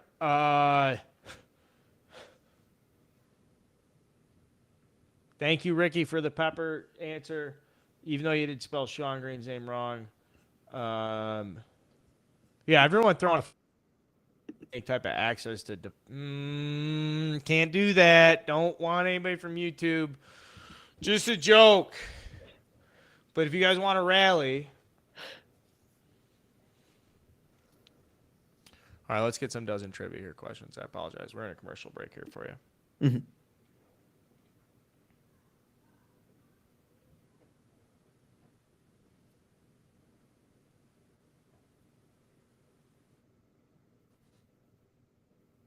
Great one. Before coming to America, this Cuban outfielder gained attention after hitting .458 in the 2009 World Baseball Classic, earning all World Baseball Classic honors. Okay, yeah. This former before coming to America, this Cuban outfielder gained attention after hitting .458 in the 2009 World Baseball Classic, earning all World Baseball Classic honors.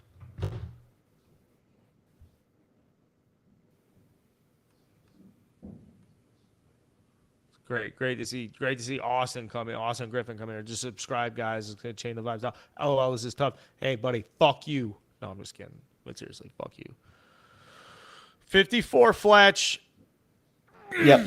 With our first guest. Did you know it? I fucked up. I should ask you. I should have. Yeah, I knew it. Yeah.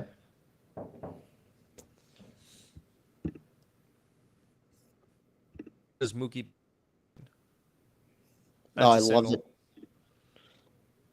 He's so good, man.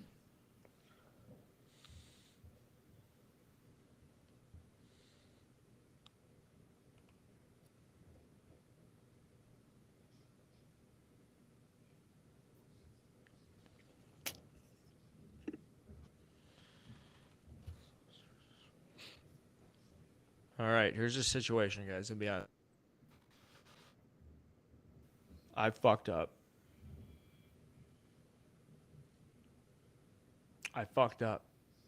How?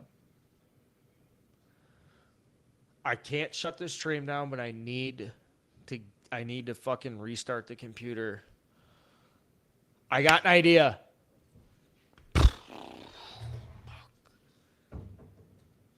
Do you get like this? Do you look for answers and then get fucking questions? Dude, this is like I'm turning into such an old man here. Damn. I love Mookie for the challenge. I really do. Yeah. Talk about what do you know about Mookie? I think he is bizarrely underappreciated for a guy who's won an MVP in a World Series. Like, I think if we're talking since 2010, or at least since being called up, he's the second best player of this generation behind Trout. Like, now, Yep. Ohtani could get there, but he Yeah, might be a 100-WAR player by the time his career is over. I hope so. Yeah. Two-time winner of the Defensive Player of the Year across all baseball, 2016-18. So I think he's the only player to win a batting title, Silver Slugger, MVP, World Series, and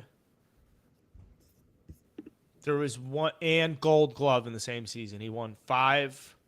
It was like the 5 biggest awards a position player could win, and he won them all in the same year. Yeah, that was Mike Trout-esque that season. Like, he had 10-something more. He's incredible. Very small man too. Mm-hmm. And low profile and family friendly. Just like here's fun stuff with a bullet, including every player that played for the Cubs and everything. Because Mrs. Carl watches a lot of baseball because I watch a lot of baseball. Her favorite player. Like if I say like, "Hey, Mookie's up," instant like sprint into the living room. Like, what's he doing? And then I should shut up. We got right field tickets in Scottsdale in Arizona, or in Phoenix in Arizona for when they played Canada and they smashed them. Mm-hmm. And they have a row of seats you can buy up against right field, and he was a right fielder. And the only thing I yelled at him all night was, hey, I just got a 650 series, which is true from last year, but which is a bowling terminology. And he acknowledged me, and people yelled at him all night long. And he reached behind his hands and he clapped behind his back and pointed at me. And we went crazy. We went absolutely crazy. And think about this. Think of like all the people you meet in this job. And it was so fun to be like a little kid in the outfield there, being like, holy fuck, Mookie, fucking Nick, do you see that shit? Like, hi, guys next to me. God, I love the sport. I got to shut up.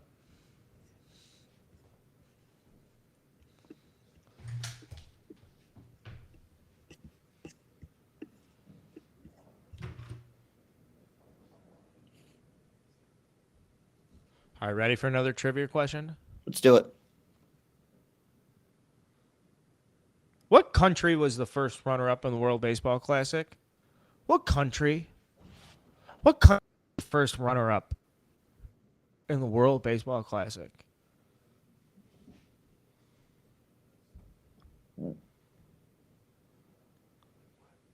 Oh, fuck. Alan's probably in the chat.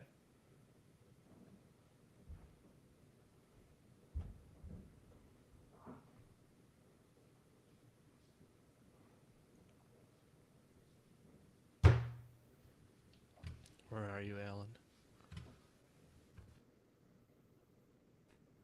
On my fucking ass. Good at bat here. You're ahead of me, I think. Are you? I don't care. You No, fire. no. You fire. You, dude, you're the sauce. You're the fucking sauce. It was still a good at bat.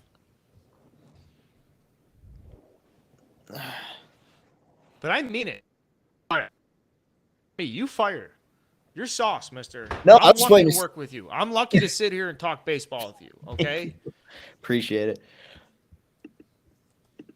You know.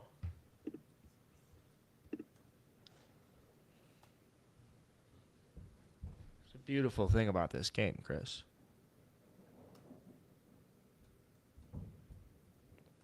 Man, that was a bad chase by Trout, too.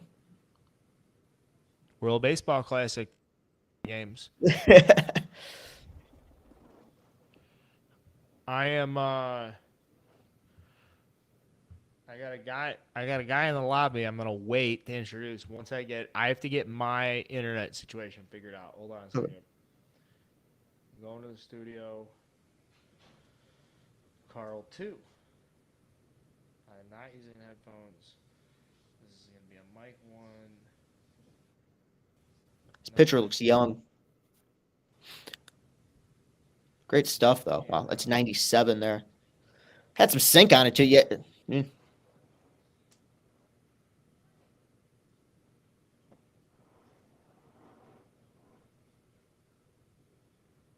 How about that, dude? You got double Carl Inception here? Well, my goodness. Now here's what we're gonna do.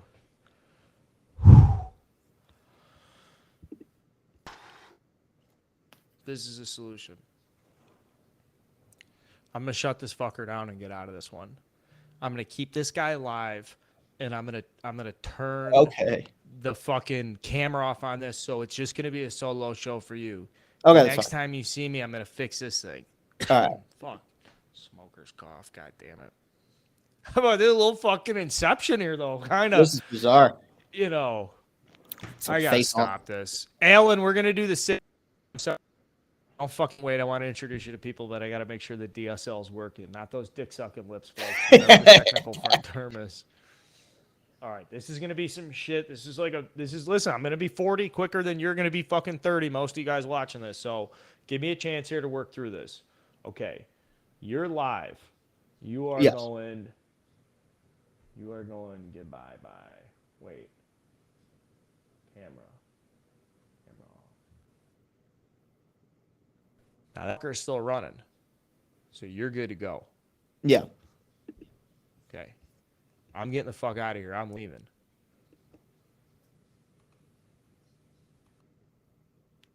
All right. That too was successful.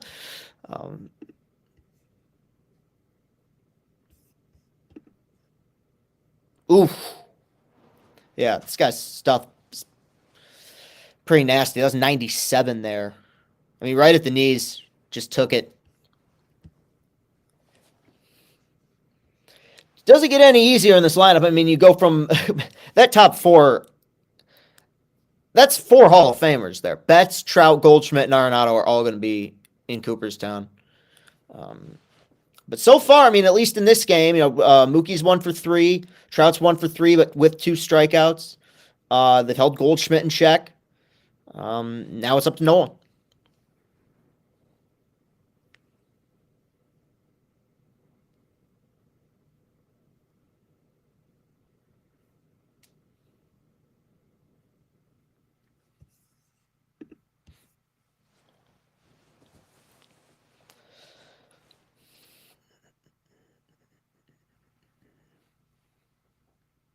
That punch-out pitch to Goldschmidt was nasty, dude.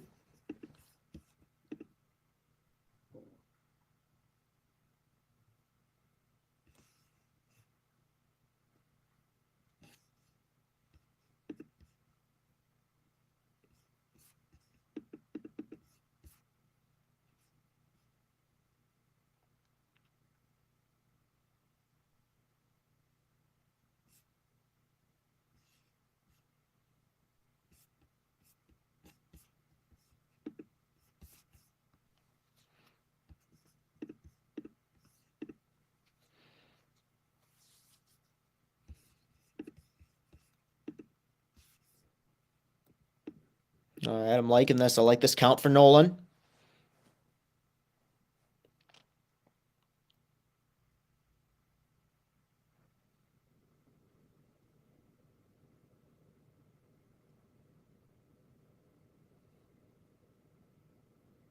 Mm-hmm.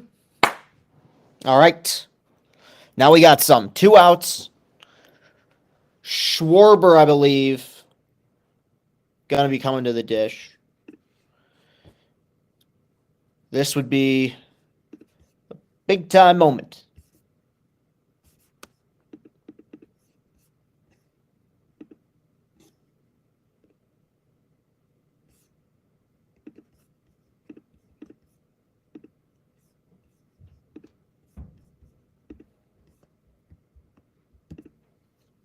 Well, the thing about Schwarber, he's relatively predictable. You know who he's swinging for. And why not? I mean, this is a guy with some of the best raw power in all of baseball. Good in the postseason last year. Cubs all-time postseason home run leader.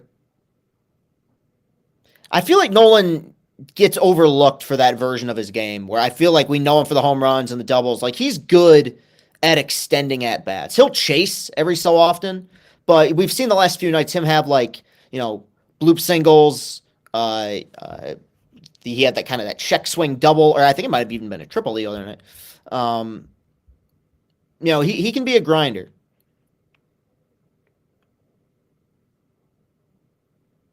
This guy's having trouble with the zone here. He can't find it. I mean, if you're Schwarber, I mean, you just got to be. You have to get a fastball here, right? I feel like if he goes breaking ball on 2-0, it could be a disaster. How are we doing now? Doing good. Yeah, wow.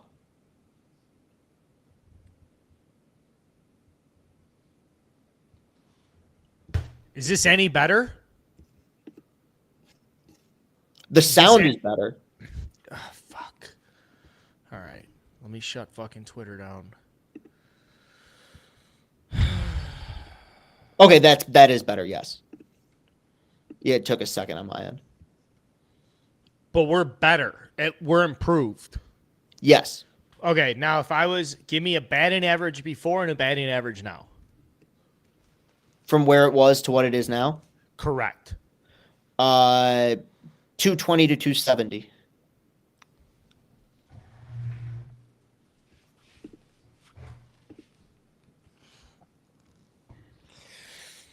All right, what do you think about guys swinging on 3-0 like that? I don't have any problem with it.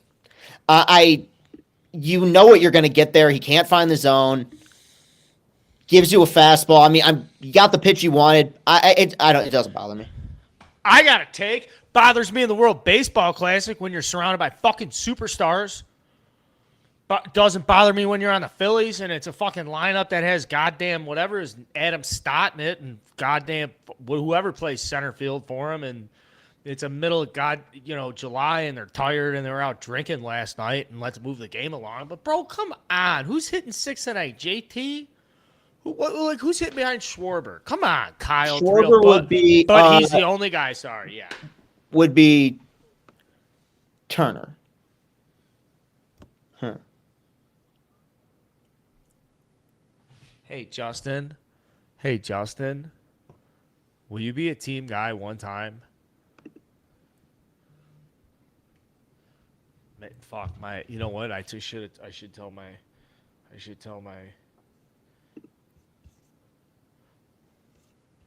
All right. I'm bringing Alan back in. I'm excited to introduce you guys to Alan. Alan is the man behind a lot of dozen trivia content. Everybody meet Alan.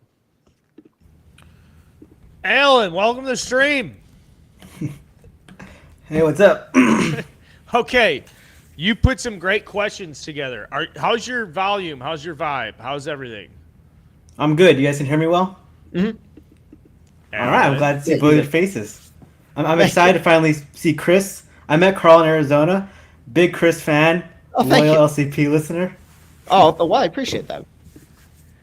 We had a nice time in Arizona together. It was a pleasure to meet you. You make a ton of content for Barstool Sports, but I don't think a lot of people know who you are. So it's nice to introduce you to people.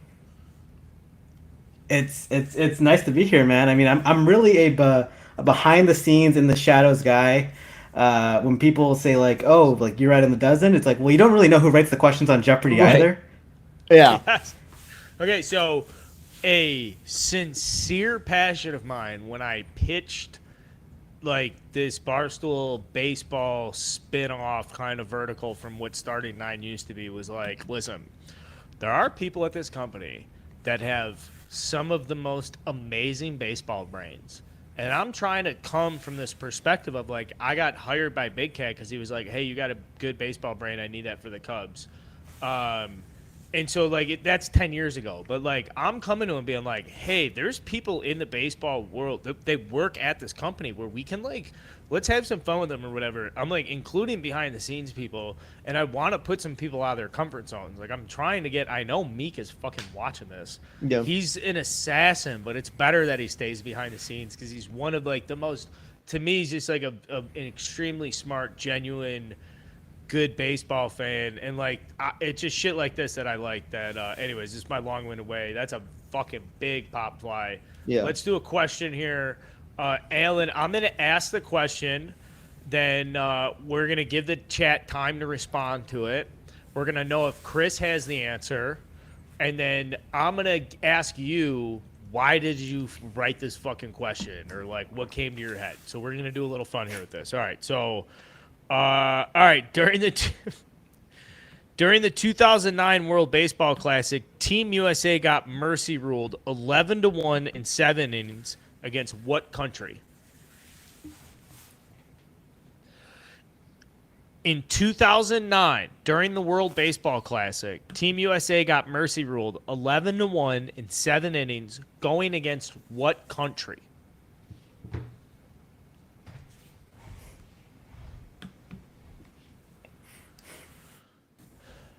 And Chris, if you want to do a little play-by-play too, I don't want to talk. Yeah, no, I'm following it. Freeland got New Bar out on the first pitch. Now he's behind in the count to the 2-hitter here.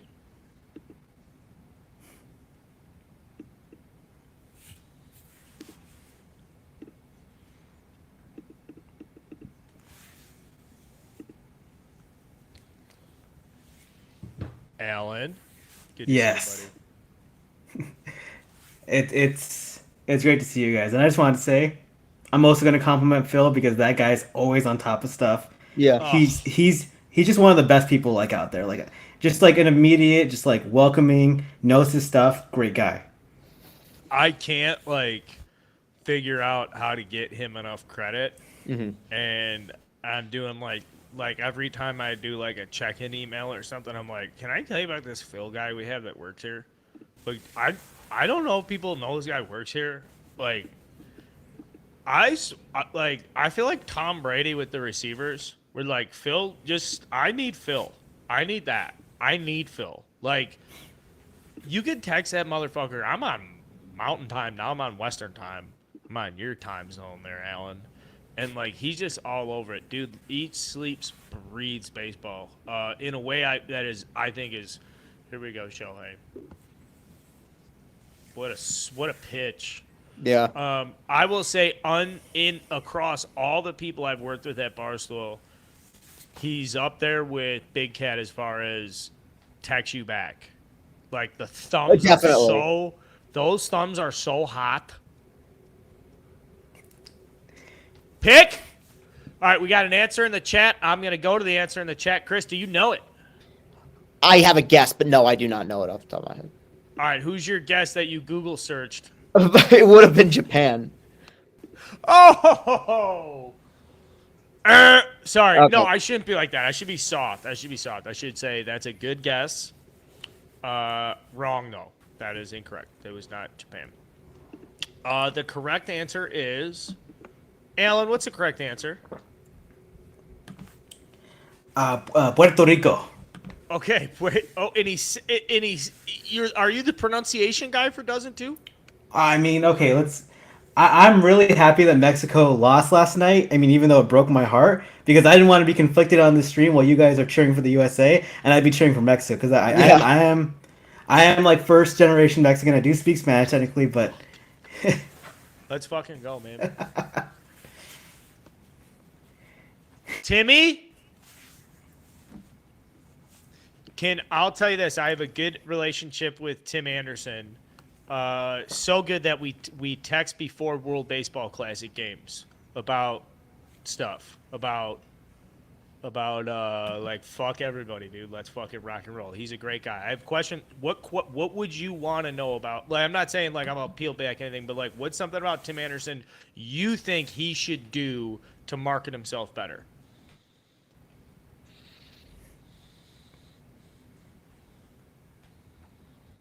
Is that too controversial? Because I know he's got like controversial shit in his past. I didn't. I mean, no, it's fine. I don't think so either. Yeah. I think Josh Donaldson's ripe for a fight all the time, and that it got blown out of proportion because you got Yankees and White Sox, and that's a Yeah. historic fucking headline, and that's how people do their fucking jobs on our side of the table. just continue to rake. Just hit the ball. Yeah. That's really what people care about. If you're really good at something, sometimes people just forget everything else. Yeah, and you got to obviously hope for good luck. When it comes to the team you play for, you know.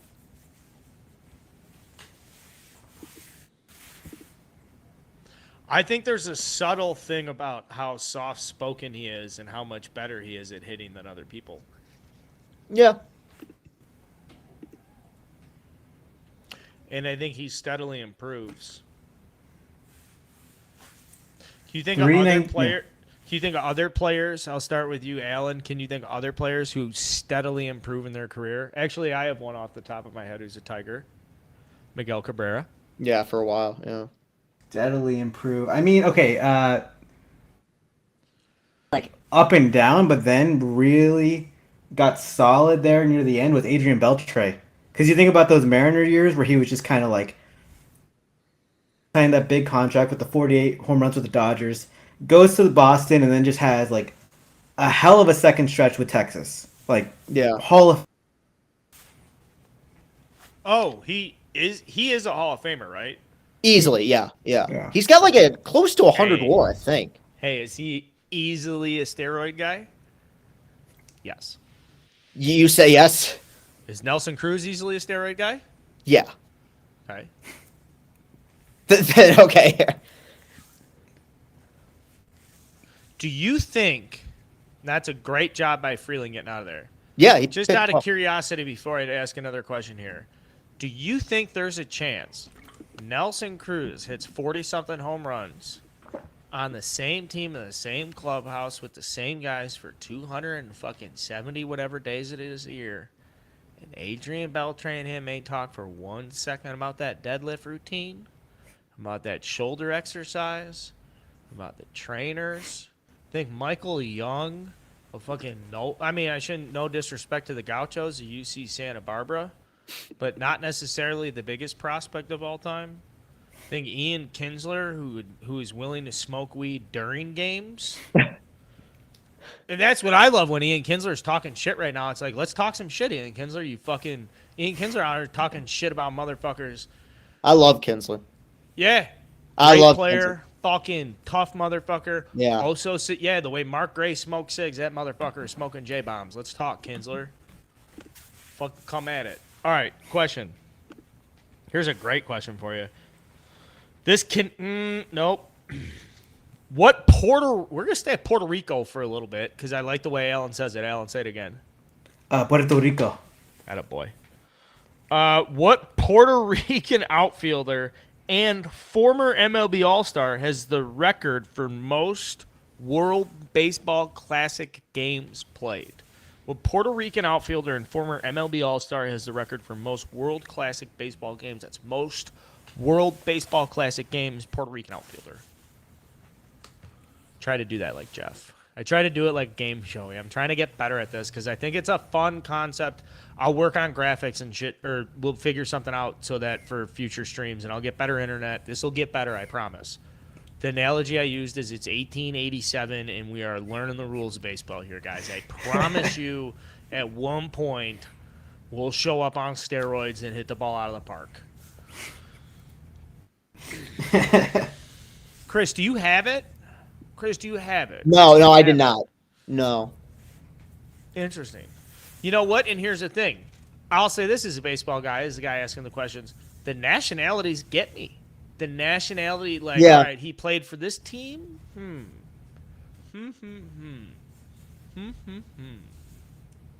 What does help though is that if you ever had the video game 6 and MLB 2K10, World Baseball Classic modes in those games, so you learn the nationalities real fast playing those games. I don't know if they do that in the show these days. I remember as a kid. Yeah. don't think so.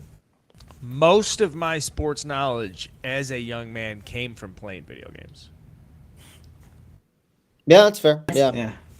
It's probably how I got into college football. Because you go through the rosters, you're like, all right, who's fast? Who's got good catch? Oh, yeah, dude, that guy, he's fucking... Like, I knew, like, what guards got drafted in the second round just because they were, like, 96s. Fucking... Yeah.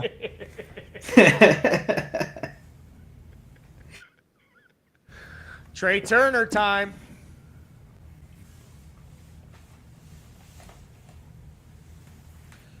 Again, I'll ask the question one more time. I'll ask the question one more time before we get to the answer. What Puerto Rican outfielder, and former MLB All-Star has the record for most World Baseball Classic games played?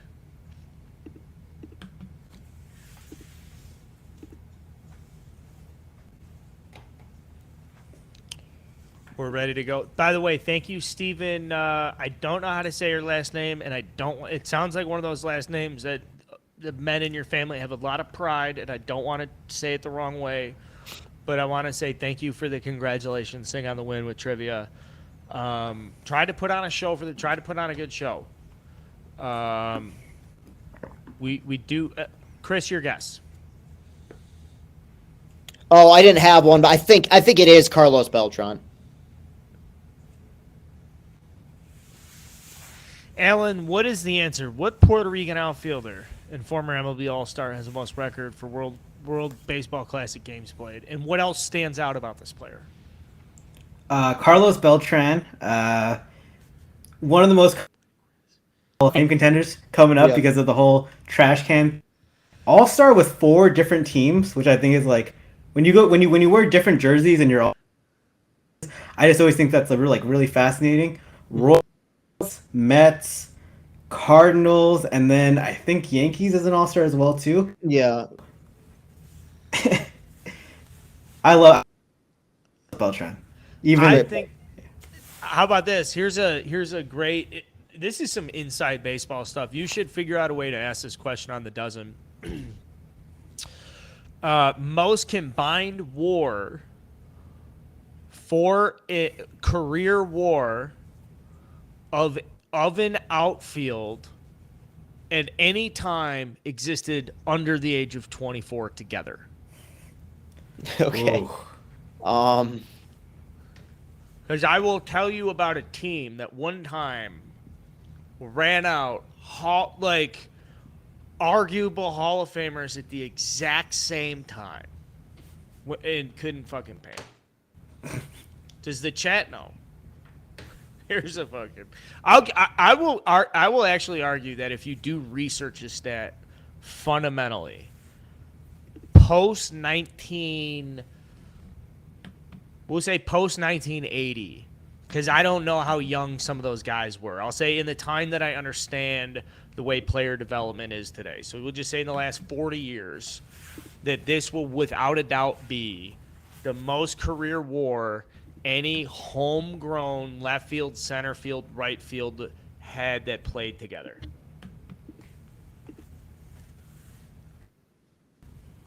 And I won't even draw it out any further because we got to get back to the game. We already have it. Chihuahua 07. Beltran, Jermaine Dye, and Johnny Damon. Beltran was like 21. Johnny Damon was like 23 or 24. And Jermaine Dye was like 22 or 23. And they were all with the fucking Royals at the same time. winning Rookie of the Year awards. Wow. And they still had what, like one above 500 season? I don't even I think think that. I thought in 03 they might They They were were in first paid- place. They were in first place in June, and Sports Illustrated wrote a fucking article about it. yeah, then they Pena sunk. won Manager of the Year, right? I think so. Now, Yelich, Stanton, and Ozuna, were they in the same outfield together? Yes. All right, let's get the fucking numbers going here, boys. I gotta watch my mouth. I apologize. This is like baseball dugout stuff. It's just the way I go about it. Chris, how you doing, pal? I'm doing well. Doing well.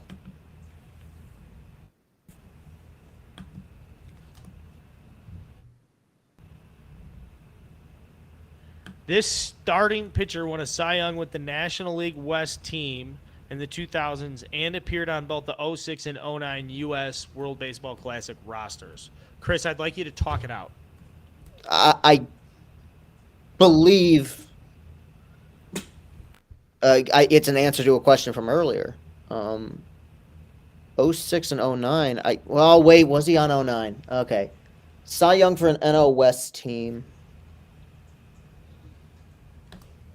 Wasn't Kershaw. 06, 09 World Baseball Classic. Hmm. Here's the hint. I had beers with this guy when I was a junior in college. Okay. Multiple beers with him and Roy Oswalt at Cam's in Champaign. Okay, then I think I got it then. And a random Tuesday night when my college girlfriend was bartending at Cam's and called me and was like, "There's nobody in here. I'm telling you, have to." And I had like baseball practice the next morning. And she was like, "You have to get in here right now. There's a guy, Roy Osgood, just walked in here." I was like, "Roy, who the fuck is Roy Osgood?" She's like, "He's on the fucking Astros." I was like, "Oswalt?" She's like, "Yes." And he's with another guy, and it's like a big deal. And I was like, they're at Cam's, and she goes, "They're sitting at the bar stools right now. There are 7 fucking people in here. I just told them that my boyfriend's on the baseball team and wants to come meet him. Will you just come up here?" And I sat down and I had cold ones with these 2 guys. Who is the other guy? I believe I will ask the question one more time. This starting pitcher won a Cy Young with an NL West team in the 2000s and appeared on both the 06 and the 2009 United States World Baseball Classic rosters. Chris, who is it? I believe it would be one Jake Peavy. Ah, boy. Alan, Originally thought it was Clemens, but yeah. what changed your mind? The Roy Oswald situation? Yeah, that was a big one. And because Clemens retired, I think, after 07. I have a personal Roger Clemens story. A buddy of mine was a pitcher at the University of Illinois. He got kicked off the team for smoking weed. He transferred to Florida Atlantic, where he was a first-team all-conference Friday night starting pitcher for them, but only threw 86 miles an hour. From there, and this is not a joke, he got an assistant coaching position so he could finish up his degree because he was so far behind academically. He then got a referral. He was an assistant at Sam Houston for like 4 years, unpaid. He then went to Tulane with the head coach of Sam Houston after they went to a regional, where Tulane had a monster season one year. Then they get hired. Within 6 years, he's the fucking assistant pitching coach for Texas. Paid position. University of Texas fucking assistant pitching coach. They have alumni day, and he's coaching he's the pitching coach for the alums. He's like, because it's like, you're the assistant pitching coach. All right, you go be in the alumni dugout. The regular pitching coach will be in the fucking regular team dugout. And Roger Clemens is starting for the alumni game. And I was like, next day we're on the phone. I'm like, how was it? Like, of all the names and all that stuff, it was like a big thing that Clemens was coming back for the alumni game. I'm like, what was it like? Tell me about the Rocket. I was dying. He goes, no joke. He goes, no joke. He said he hadn't been on a fucking mound in like a year. He had the best mechanics I've ever seen in my entire life. Yeah. He didn't, because he's like, you stand next to your starting pitcher during their bullpen when they start. And and it's all part of it's all part of the fucking pageantry of college baseball. The pitching coach is always with the starting pitcher when they're starting and stuff. And you just stand in the bullpen watching him. I was like, how can you tell me, like, what was it like? Because he started, and he was like, bro, let me say something right now. The cleanest, cleaner than you ever seen it, cleaner than it ever looked on film, whatever. Because Clemens is the gold standard for pitching mechanics. When you, if you were to show the way, whoever gold standard, he's the fucking prototype. So when you're working with pitchers, you're like, here's mechanics. Look at how Clemens did it. Yeah. It wasn't Clemens, though. The answer is Jake Peavy. Who you crush beers with? Who is super low key and was like, tell me about yourself. And I was like, so I just walked on the baseball team last year. This year, I'm like the 11th of 13 pitchers, and I'm figuring it out. And he was like, man, congratulations. That's a huge deal. And I was like, you literally, like, 3 days ago won the Cy Young Award. And he was like, I know, dude, fucking hell right. Cheers. Like, clinked beer bottles. Roy Oswalt was chasing young Trim, was paying attention to a couple of other girls. So it was the three of us in Barstools, me, Peavy, Oswalt, but Oswalt's back was turned to the bar and talking to a group of Gamma Phi Betas who were juniors. Peavy was like, fucking Oswalt, fucking. So he was like, so what's up with the Illinois baseball team? You guys good? Are you guys fucking, like, what's going on? And I was like, not really. We can't really pitch. He's like, well, it's fucking hard with these metal bats, huh? And we had moments. Now, I was only there for 15, 20 minutes. I told him, I go, I got fucking workouts tomorrow morning. I came here literally to introduce myself to you.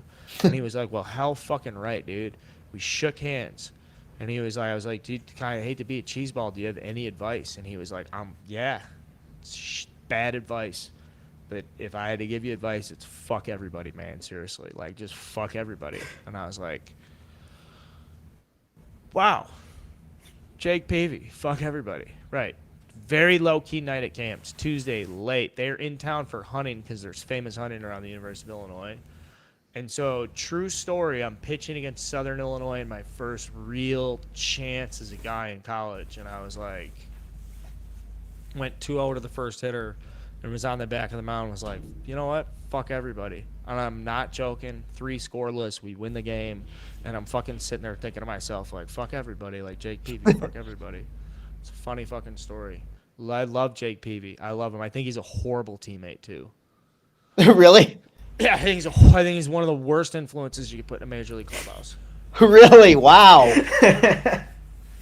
Because he would do that to you. He would tell that to fucking... Now, I was a guy that could work on it because I needed to hear that. We're going to welcome RDT to the chat.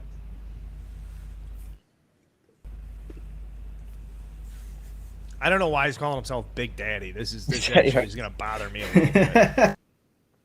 Oh, what's up, bud? And I thought fucking Castellani was recording the fucking dungeons. We got it. We're over here, but I'm not liking this so far. Can you turn your mic up just a little bit, Big Daddy? Good. Yay. Nay? I'm fucking. Hey, dude, I'm behind the scenes right now, producing a little bit. I just want to feel like a little. I want to get a little. Because this is a fucking business, and people don't realize this about the business. If you don't give the credit to yourself, no one's gonna give it to you. If you think someone's coming around the corner to pat you on the back in this business, folks, it ain't happening. It's one guy with 6 burner accounts who wants to make it feel good.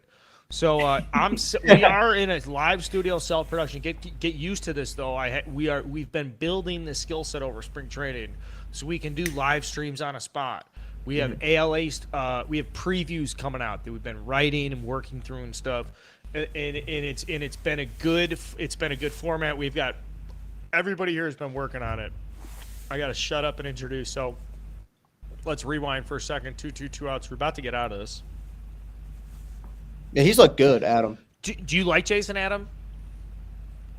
Yeah, I mean, it's just another in that long, like, assembly line of Rays relievers that they just pump out. But good command and impressive stuff.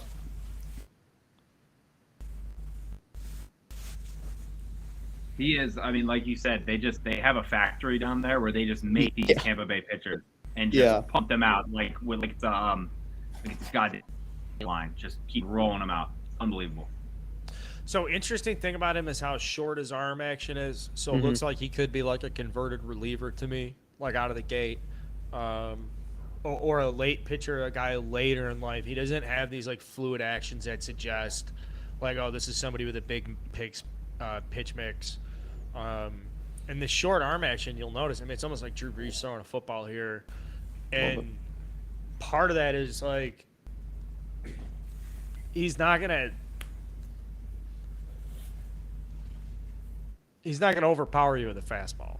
Like he's kind of taken away because he doesn't have the size behind. Like he's basically sacrificing.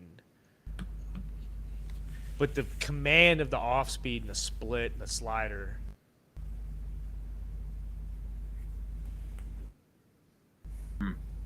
JT. But bro.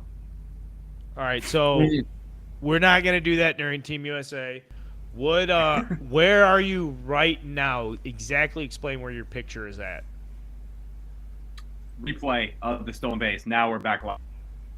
All right, so I'm still on replay a little bit. Do you have the opportunity to pause for like half a second? I don't, but I'll hold my reactions. See, this isn't how it works, guys. Fuck. Tough. All right. I want to reintroduce people in the stream, reset the table. Bottom 6, 1-0, 2 outs. Japan's up 3-1. We don't have graphics yet. Don't fucking bitch at me.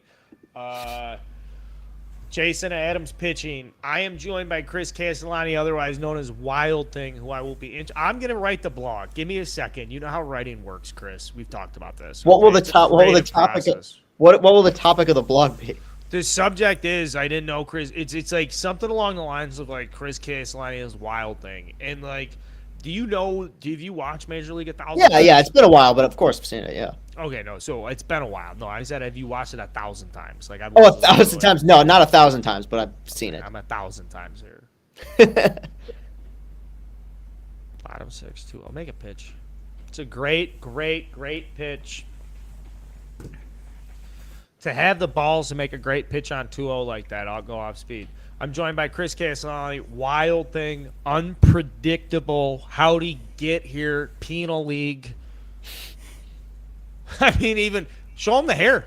Show him the hair, Chris. Dude, please, show him the line. No, pull it back. No. Get it, lean into the fucking camera and show him the hairline. No, pull it back for me. You know, we did this beforehand. It's so full. It's so thick.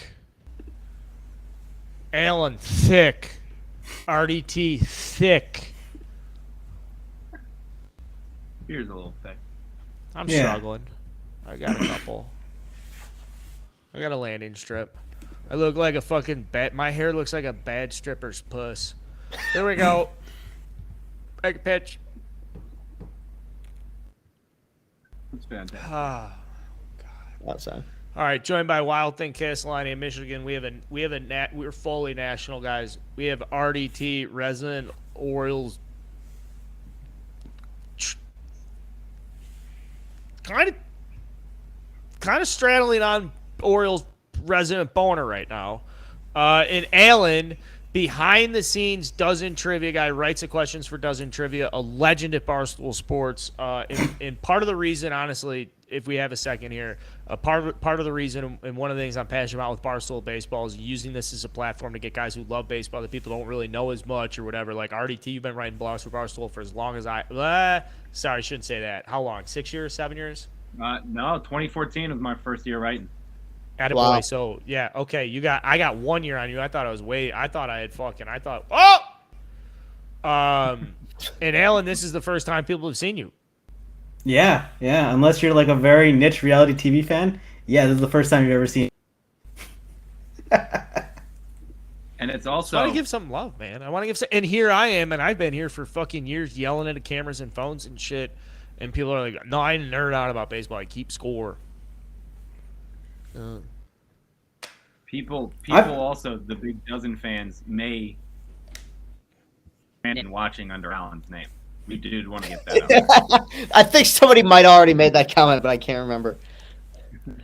That was like my favorite thing to ever happen, because it's just like it's one of those Barstool lore things where it's like you don't know if I'm a real person. Yeah. You know what? Now it's like I hope we have a way to promote that. Like the guy who Brandon Walker used to abuse the Dozen Trivia is here live to talk about it. Phil, if you're watching this and you want to tweet it out, go right ahead. Go right ahead. Yeah, Adams does need a map. This is what I think of Jason Adam. I think of a guy who has to have good rhythm and good timing because of his actions. And he's not very fluid right now.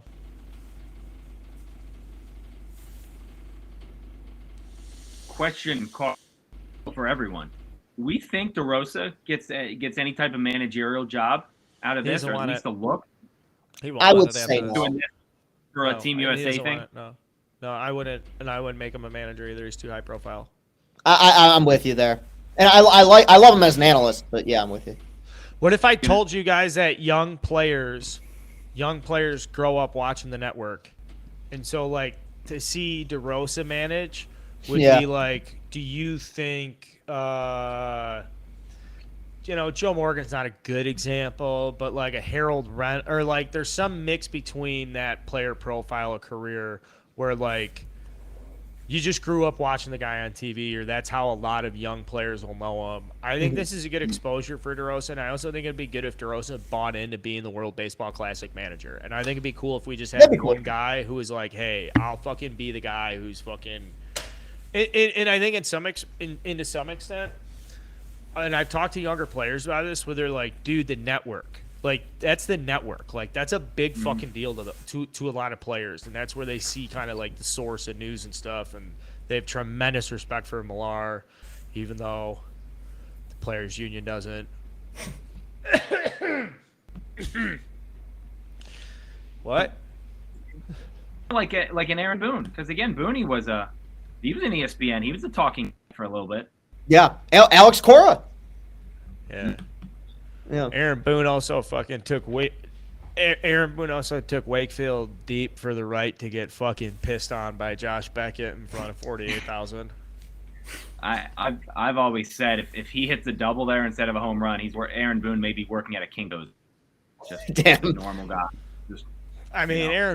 Aaron Boone was a good fucking player, and the Boone family is legendary, dude. Like Mhm. people at baseball should get more credit for like the stories of the DNA and the genealogy and how much of an impact that has on like your prospects to play at a professional level. Or like the NFL, it's like, you grew up in a locker room, like good shit. Like unless you're fucking just as big as dad, get the fuck out of here. Mhm. You know, I think every Boone man has played in the big leagues, just like the fucking Alous and the Molinas. Yeah. Who's the Tigers family? Who's the Tigers family? Does the Tigers have a family? They've tried for a few, but I can't think of any that they have. And Alan, who's your team that you cheer for? The Angels. So I just get assaulted every day of people being like, "Man, Trout on the same team."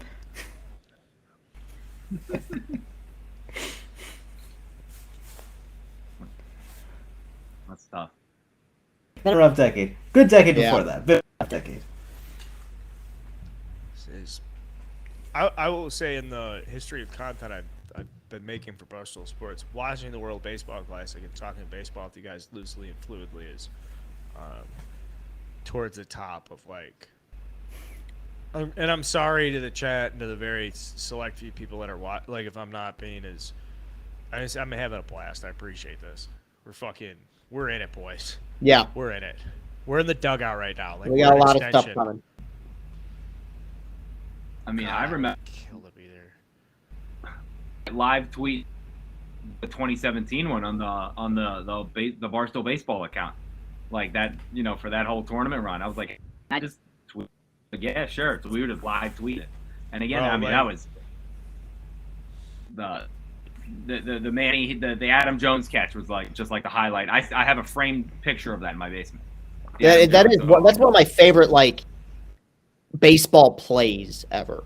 Like, I'm not saying it's the most impressive catch, but just the moment itself, the Vescursion call, like the fact that they were on the same team at the same professionally at that point, like, yeah. Manny, It was his cap, everything about it.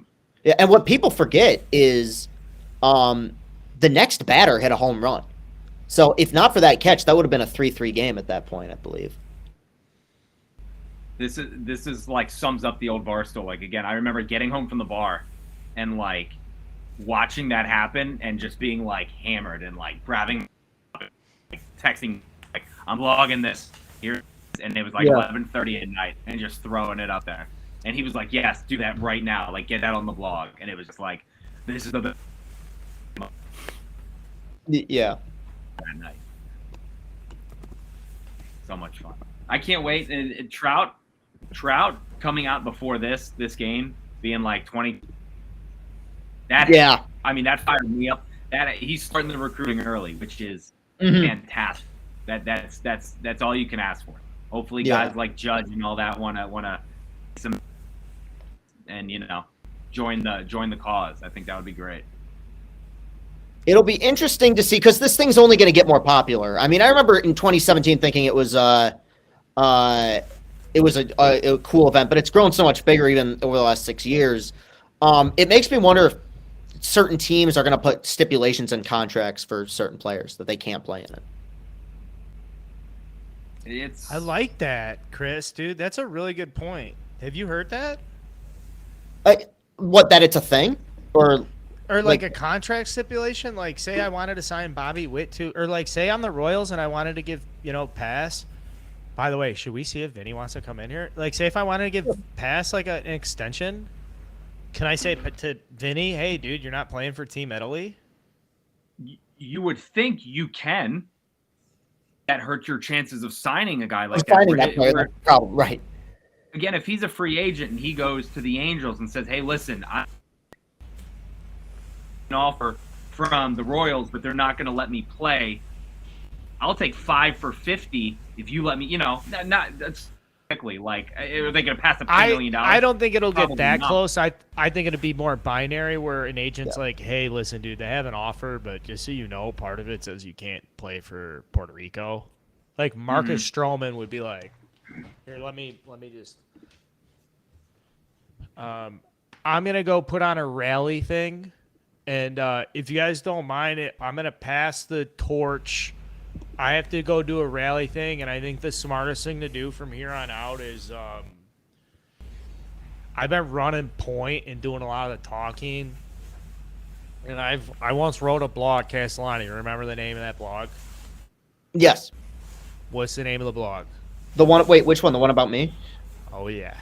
What? Chris Castellani is the next big thing at Barstool Sports. All right, so part of my mission with this whole stupid Barstool baseball thing and changing all the name and all this stuff is like people will know you as like that's the baseball guy for Barstool. Tweet the link out to that blog. I will tweet it out right now. Yeah. Because I remember doing that with you and doing the draft with you and being like, all right, we got a fucking character on our hands. Yeah. So I'm gonna go work on a rally. I'm going to turn it over to the next great thing at Barstool Sports, even though you're already doing a fucking great. You're already like. I haven't made things easy, but yes, I'm doing better. By the way, if you think anybody makes it easy for anybody, I love you, so don't worry. All right, I'm tweeting it out. And this is what baseball is all about, is because I don't give a fuck, dude. This is a true story. That blog is like a child who had got an A on a test is currently hanging from a refrigerator in my parents' house. Well, I appreciate you that, man. I appreciate Yeah. you that. And that's that. Well, thank you. Well, it's easy to write. And it's easy to fucking talk about. It's easy to talk about. This is a job where you got to talk about stuff about baseball. You got to get into the weeds and stuff. We talk to a lot of people doing this. You try hard, and you care a lot about your team. Mm-hmm. And then there's such an empty feeling when you talk about your team to people, and they don't care about it the way you do. And Right, so you're at the gas station, and whatever friend you have at the gas station, and you're just unloading about how, like, I can't believe we're doing this and that and all this stuff, and you're just looking at the guy, and the guy's doing everything he can to hang on for dear life in that conversation. Yeah, well, some people at the gas station I worked at, especially near the end, before I got hired by Barstool, recognized me through Twitter, so they would come in to rant to me about the Tigers. Like, I can talk to the Tigers about this guy. He knows what's up. Meanwhile, Jeff McNeil, pitch hitting there, 4-pitch walk. Yeah, taking Anderson out, right? Is that I have it muted so I can't hear. Yes, yeah, took Anderson out. Anderson was 1 for 2. You go from one batting champion to another. I love this guy. He goes, "Let's go, Chris. Can't stand Barstool, but I love Chris." See, you know what? You guys are welcome. Like, you guys are very much welcome here, because even if you like Chris, like, I appreciate that. Thank you very much for showing up for Chris and showing support to my guy. Thank you. Yeah, but give us a chance. Be on board. Mookie up now. Is it? I was thinking about this, and maybe you'll feel differently, RDT, because your team was in the same division as him. Do you feel like Mookie, in a bizarre way, is almost underrated? I mean, the year that he had against the Orioles, I think it was 17, where he had, like, I think 3 games. Yeah. He must have had 9 or 10 home runs against the Orioles. Every time they were playing the Red Sox, it was just like, he was gonna hit 3 home runs a series. It was awful. Yeah. And then again, he kind of dropped off, and not dropped off, but again, I mean, he hasn't, his production, I feel like, hasn't been. I remember when he first started, like, mashing, I was like, this guy is unbelievable. Like, he's Trout. He's going to be Trout. Yeah. And again, he did kind of fall off, but he's just, been like, I can see the underrated thing. Again, especially with him going to a team like the Dodgers, where he doesn't have to do it all, and he's surrounded by a whole other all-star team. It's like, you do kind of forget about him. You're like, oh, that's right. Like, I forgot Mookie Betts is in the outfield. So I can see him being underrated. He's because, like, I mean, even for, like, what was considered one of his maybe not more dominant years last year, he had a 6.4 WAR. Like, he was an all-star, Gold Glover and Silver Slugger. Like, and he's 30 this year. So, like, I mean, he could be a 100 WAR player by the end of his career. Like, he's crazy good. It seems like he's been in baseball since like 2010. I remember looking up and I'm like, he's how old? Like, he's only been in the league how long? Like, this is crazy. And again, it just feels like that because I was seeing him, I felt like, every other weekend in Camden Yards. So it was he's I don't have to play him in the division anymore, because that was awful. It was miserable. I've never muted so many people. Every time the Red Sox played, I had a list of people that I would just mute, and I was like, I'm not dealing with this weekend when this is not going to be fun. Man, if there's an inning where USA does something, I think it's got to be here. It feels like it's set up for this inning, given who's up. What a moment here, potentially, for Trout. I'm kind of with you. It could, if they get another rally going, circle back around to this part of the lineup in that 9th inning. But yeah, I'm kind of with you. Ooh, did that hit him? Or are they saying foul? They called it foul. Ooh. Yeah, he didn't really fight for it. I think he wanted that at bat, which I don't blame him. He's been hot. He's shut up a lot of people. Fuck, can't tag either. No. Fuck. He wants the at bat. This is the big. I say that as an Angel fan. This is the biggest. Right. These USA Blues are awesome. Yeah. They look so good. So good. Thank you for talking uniforms, because if someone doesn't say the orange looks good, then I'm just going to fucking do it myself. Well, the orange is I feel like, is there, what team, the Orioles, obviously. But how many teams utilize orange in their color scheme? Astros, Hey, Eric Nyberg, you fucking suck, dude. Chris Castellani is one of the fucking greatest fucking baseball guys I've ever talked to. And if you got a problem, I'm gonna come to your fucking mom's house. I'm gonna bang her. I'm gonna make your dad watch, and then I'm gonna cut your fucking front lawn with your shitty fucking lawnmower, and I'm gonna make both your parents gonna fucking watch. I'm gonna emasculate you, the whole family, everybody on the block. Won't be doing that bullshit. It's probably Denny. By the way, that's my Denny Hamlin side. I'm wearing my Denny Hamlin hat. I'm a huge Denny Hamlin guy. Huge, because he's supposed to be like a bad boy. So, anyways. Alan, I told you we were only going to have you on for a minute, but if you think you're fucking leaving with runners on first and second and one out, you're out of your mind. No, I'm locked in. I'm locked in. Also, we got. Yes, Matt's orange. Marlins I was doing a graphic yesterday, and the tiger on it goes hard. It goes hard. I wish they bring it back. The Tigers have like no alternates. Ah, damn. Have like no alternate jerseys at all. It's like their middle 90s Tiger hat, right? Yeah. I'm making a graphic, and I'm using that logo because the other. I'm sorry, that one just artist, and it looks the best. Did you guys just? Are we all caught up? Yeah.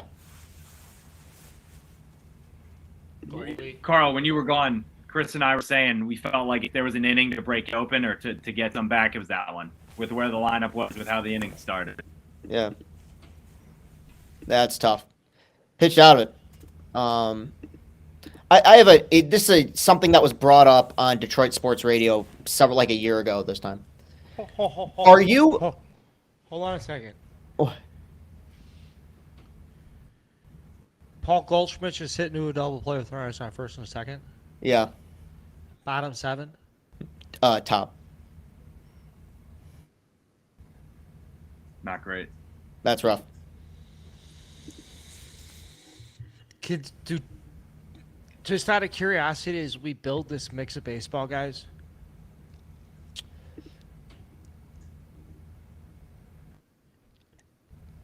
am I going to be primarily responsible for getting mad about the stuff? Because No. I have that in my fucking history, and I'll be that guy. But I thought, like, oh, we'll do baseball, bring everybody in. Other people can get mad. I don't have to be the guy who's always freaking out. I didn't want to ruin it for anyone. But if I got to sit here and watch Paul Goldschmidt, who ruins me every fucking year this guy's been in the big leagues. Look up his career against the Cubs on any team he's played on. And I got to watch him ground into a double play against some guy who would post a +4 ERA on the AAA fucking No, I shouldn't say it like that. Yeah, I don't know. His stuff seemed pretty good. Thank you. Goldie was you know what, swinging Chris? Trash Appreciate that. in the dirt. No, I don't want to be selfish. I'm sorry. Paul Goldschmidt. What are the odds for a Paul Goldschmidt double play there? +260? Plus, how many? I got to look this up because he's a great runner. Right. People don't know this about him. He's a back. great. I'm sorry. I should have fucking said this. He hit into 7 last year. How many plate appearances? Plate appearances 651. Yeah. See here, Mikey C's gonna get my fucking wrath now too. Mixing a few waters, Carl. Do you know all I've done is fucking work today? You know all I've done is sat in front of stuff and talked and planned and did this shit? Do you think if I had time to get fucking drunk, I would?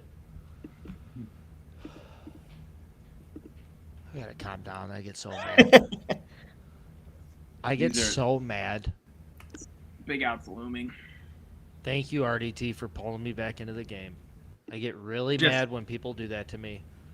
I got you. We'll wrangle you in. The Darvish and Ohtani going out, and I'm sure this has been said a billion times, but I just get the flashbacks of Mad Bum. Being like, Yeah. oh, no, like, but it's not what I want to see watching this game. Yeah. And it's setting up so well for him, too. I mean, would they have... Do you think they put both of them out there tonight, 1 inning each? Ohtani's on deck, so I him running around the diamond like a madman. I don't know. I mean, again, if Darvish can go too if he needs, I'm sure that'll be no problem. Like he's a while now, which again, starter, he has his routine, right? But to me, it seems like they're just going to put him out there for 2 because again, they're not going to have him warm up for 35 minutes in the bullpen just to have him throw one inning. I think it's going to be him.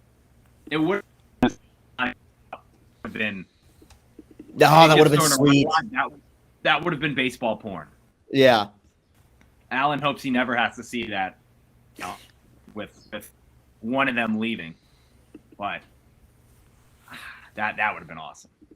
That would have been great. It's also, I'm sure you guys have talked about it. What was the number? Ohtani's gained like 3 million Instagram followers since the World. Has he really? Classic. Who? That's crazy. Being like. No. It's Lars Nootbaar went from 50,000 followers on Instagram to 700,000. And I want to shout out again because we haven't said his name enough. Alan, who am I talking about? Meek Phil. That's okay. Hell yeah. Meek Phil was on that from the second Lars Nootbaar declared for Japan. He sent a group chat. He goes, watch him fucking blow up because of Japanese baseball media. He goes, yeah. And when we post clips, I'm not even joking. Here's the funny thing about the sausage. I shouldn't be saying this during an Ohtani 2-0 pitch, but funny thing about the sausage is every now and then Phil will be like, yo, I want to make this clip go viral in Korea.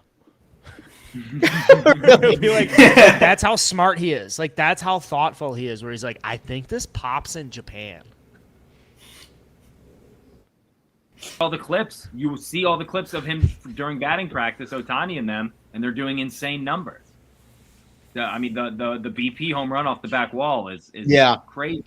Those numbers. Hey, I got a Bednar story. Does anybody want to hear it? If he gets out of this, I'll tell. If he gets out of this. All right. So I was at the last year for the All-Star game when starting 9 exists. It was me and my buddy works for Fanatics in I wouldn't call it an executive position, but high enough that all right, come on, make a pitch. I should shut up and wait till the commercial break. Well, he's pitching now, so I'll tell it. So this is the pitcher for the United States, and he pitches for the Pittsburgh Pirates, and he's their closer. He was an All-Star last year, and he kind of came out of nowhere. And so we're on the red carpet, and my buddy works for Fanatics, and they had a red carpet party, and he was like, hey, you and Jake can come. And great pitch. Great play. Trey! Run it back. He's so fast. He could steal 50 bases. Yeah. I bet he's going to. Well, I don't know if they'll have him steal more this year. He can't do everything. He was out. Ooh. If you have the review ahead of me, tell me. He looks I don't. You're safe. home. It should not be on me. Whoever has the first thing should be reacting. If you can react, react. They show the other angle where you can see the ball. Anyways, just long story short is in a night where I had met, and everybody's walking by. You meet everybody. Everybody's an all-stars walking by. You're on the red carpet and you're interviewing people. And so my buddy for Fanatics was like, hey, we have this red carpet thing. 40 of the all-stars are signed up for this thing if you show up. And if you want to come and bring a camera guy. So we go there to interview people on the red carpet. And Bednar just walks in alone in a hoodie and jeans and fucking... I wish I could make this up. He literally walked in... Chris, can you refresh your browser? Yeah. I just got a notification from... Yeah, give me 1 second. The stream. God, this play is so close. I can't even tell. Yeah, it's tough. Chris, you there? Yeah. Can you hear me? Yeah. Okay, cool. Browser just gave me a thumbs up. Hey. Anyways, We see him just walking. I'm like, hey, are you the guy from the Pirates? He's like, yeah. I'm like, can you come over here and answer a couple questions? We just talked for a second. He's literally in like a hoodie and jeans, and like, he's like, yeah, I got invited to this thing. I have no idea what's going on. Like, wait, it's like, is that Aaron Judge? And he's like, holy fuck, dude. He's like, dude. He's like, wait, fucking Jake Arrieta? And we're like, yeah. He's like, dude, fucking fuck out of here. And he was on the other side of the ropes. So long story short, end of the night, he was just crushing Coors Lights with, like, the Fanatics guys. Like, he was just sitting at a table with, like, sales guys and was just like, yeah, so you're from Ohio? Like, yeah, I play for the Pirates. I love him. The guy pitching for the United States is so American and good. That and he's seems like the this perfect tall. reliever for He's you, shorter. Cass, he's your Cass Lenny. How tall are you? Sorry. Shit. 5'7". That was a sneeze. Yeah, I'm gonna, I'm not a big sneeze guy. I sneeze like maybe twice, like every month. Is that your average sneeze right there? I hold back a little bit. I mean, I'm a gentleman. Huh. That story about Bednar, though, that's such a perfect reliever story. Like, show up Yeah. to a thing. Like, I'm just here to pound Bruce. Especially if, like, yeah, just point me to the beer cart. He goes, yo, dude, was that fucking Aaron Judge? And then he goes, wait, dude, Jake Arrieta. Because I pulled him over. I go, are you the guy from the Pirates? He goes, yeah. I go, hey, what's up, man? I do this stuff from Barstool. He goes, oh, cool. Is that Aaron fucking Judge? I go, yeah. He goes, wait, well, fuck, is that Jake Arrieta? Anyways, yeah, the mountains were blue for David Bednar that night. Is he the guy? What did he say? Didn't save a game, and he was like, he gave an interview, I think, after the game, and was like, that's how you fucking do it, like that, like, it's like post gamer, because I blogged it. Now, Alan, let me ask you this: as a guy behind the Dozen Trivia, one of the most successful products at Barstool Sports, when you write a trivia question, would you write a trivia question? Would you think of David Bednar? Would you see him pitch and be like, okay, I should write a David Bednar question? Or are you more like, I'm going to go look at the data from a year, or I like a team, or like, how does it go into your head to write a question about a baseball player, knowing that baseball is your favorite sport and you write a lot of questions for the company? I'm not allowed to reveal too much of it, but there a lot of it does come to like nostalgia and stuff. If you like love someone, and then that's what it comes down to, and then you maybe try to find something similar. A lot of it comes from passion and a lot of frustration. Now, if you think that we're talking about anything other than your behind-the-scenes experiences until the United States gets a fucking lead in this game, you're out of your mind, pal, because this is to get into it. Chris, you are an avid competitor on the Dozen. Yes. I would guess, is there something from your perspective, what would you want to know from Alan's? Or like you're considered one of the best trivia guys at Barstool, and you are right here face to face with the guy who holds you back from being considered the best guy at trivia. How much influence does Jeff Lowe have on the questions, and who receives the questions? I can't say that. It's Jeff's show though.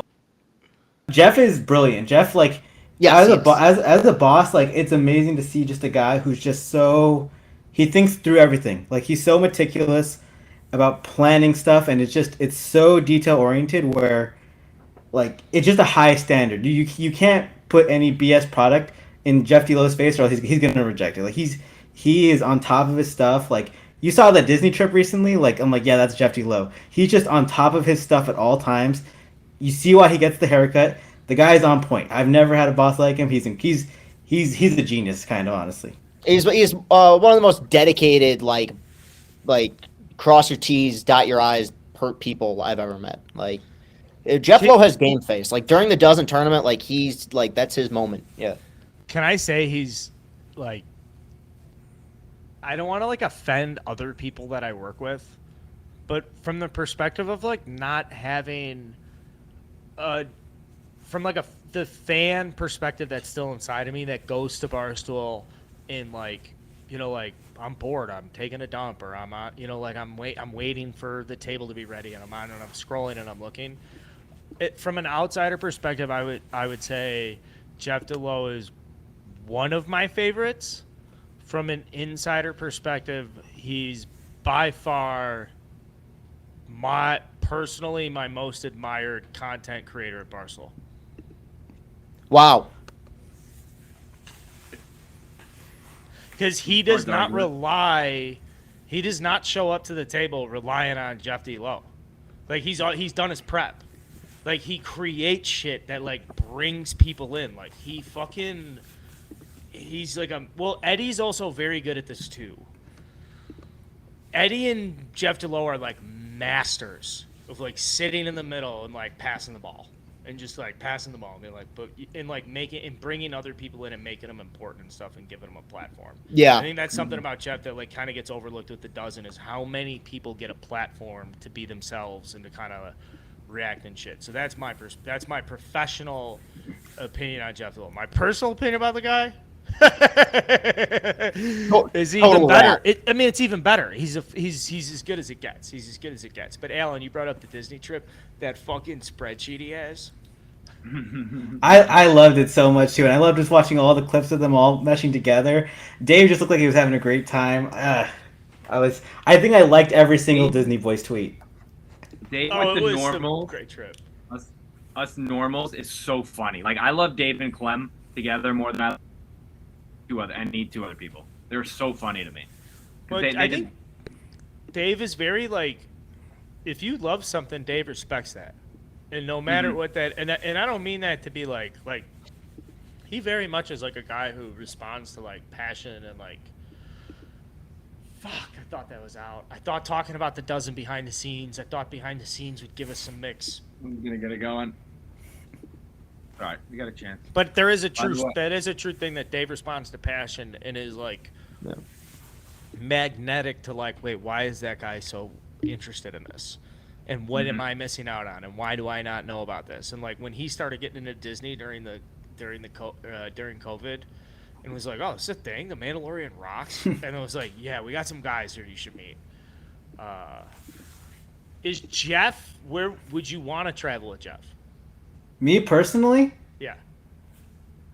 Probably not. I'm a weird little dude. I don't know. I'm like, I don't know. I don't like traveling with it. Like I travel places a lot by myself because I hate waiting for people. I hate having to decide certain stuff. I'm just like I want to go my speed. I want to go my Allen speed and just stay in my lane.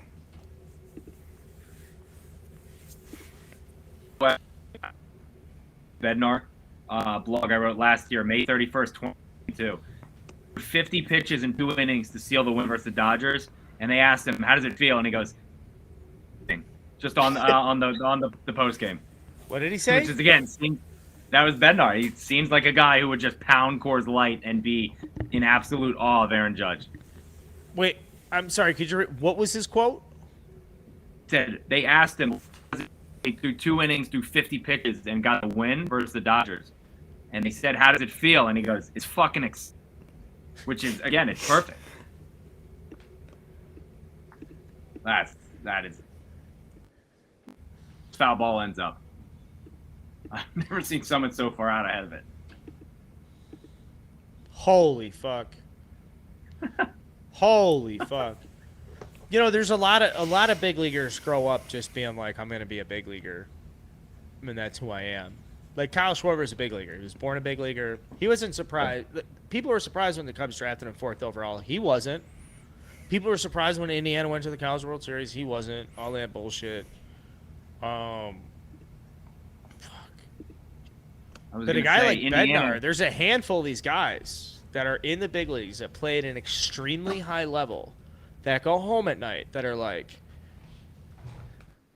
yo, I pitched against the fucking Yankees today. Yeah. And that is that's an amazing, and they do well. You can't do that in football. You can't, I mean, maybe you can, I guess, but. talking to your guy now, still my guy, Trey Man. What was it like? I said, like, were you ever in awe of anyone?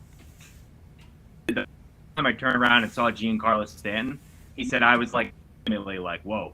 He was like, number one, he's a massive person, but he's like, being like, that's Mike Stanton, that's Giancarlo right there. Like, holy moly. And he was just like, yeah, that was awesome. By the way, you were going. He's a Notre Dame guy. I like that. I like that move. He's a Notre Dame guy. May or may not, the night that you guys signed him, I may or may not have said, but you have an open bar tab at the Chicago bar. Sure. Chat about it. Sure. I said, Go on in you, there, you, hit pal. you hit balls out there, and they'll give I'll you meet whatever. you there.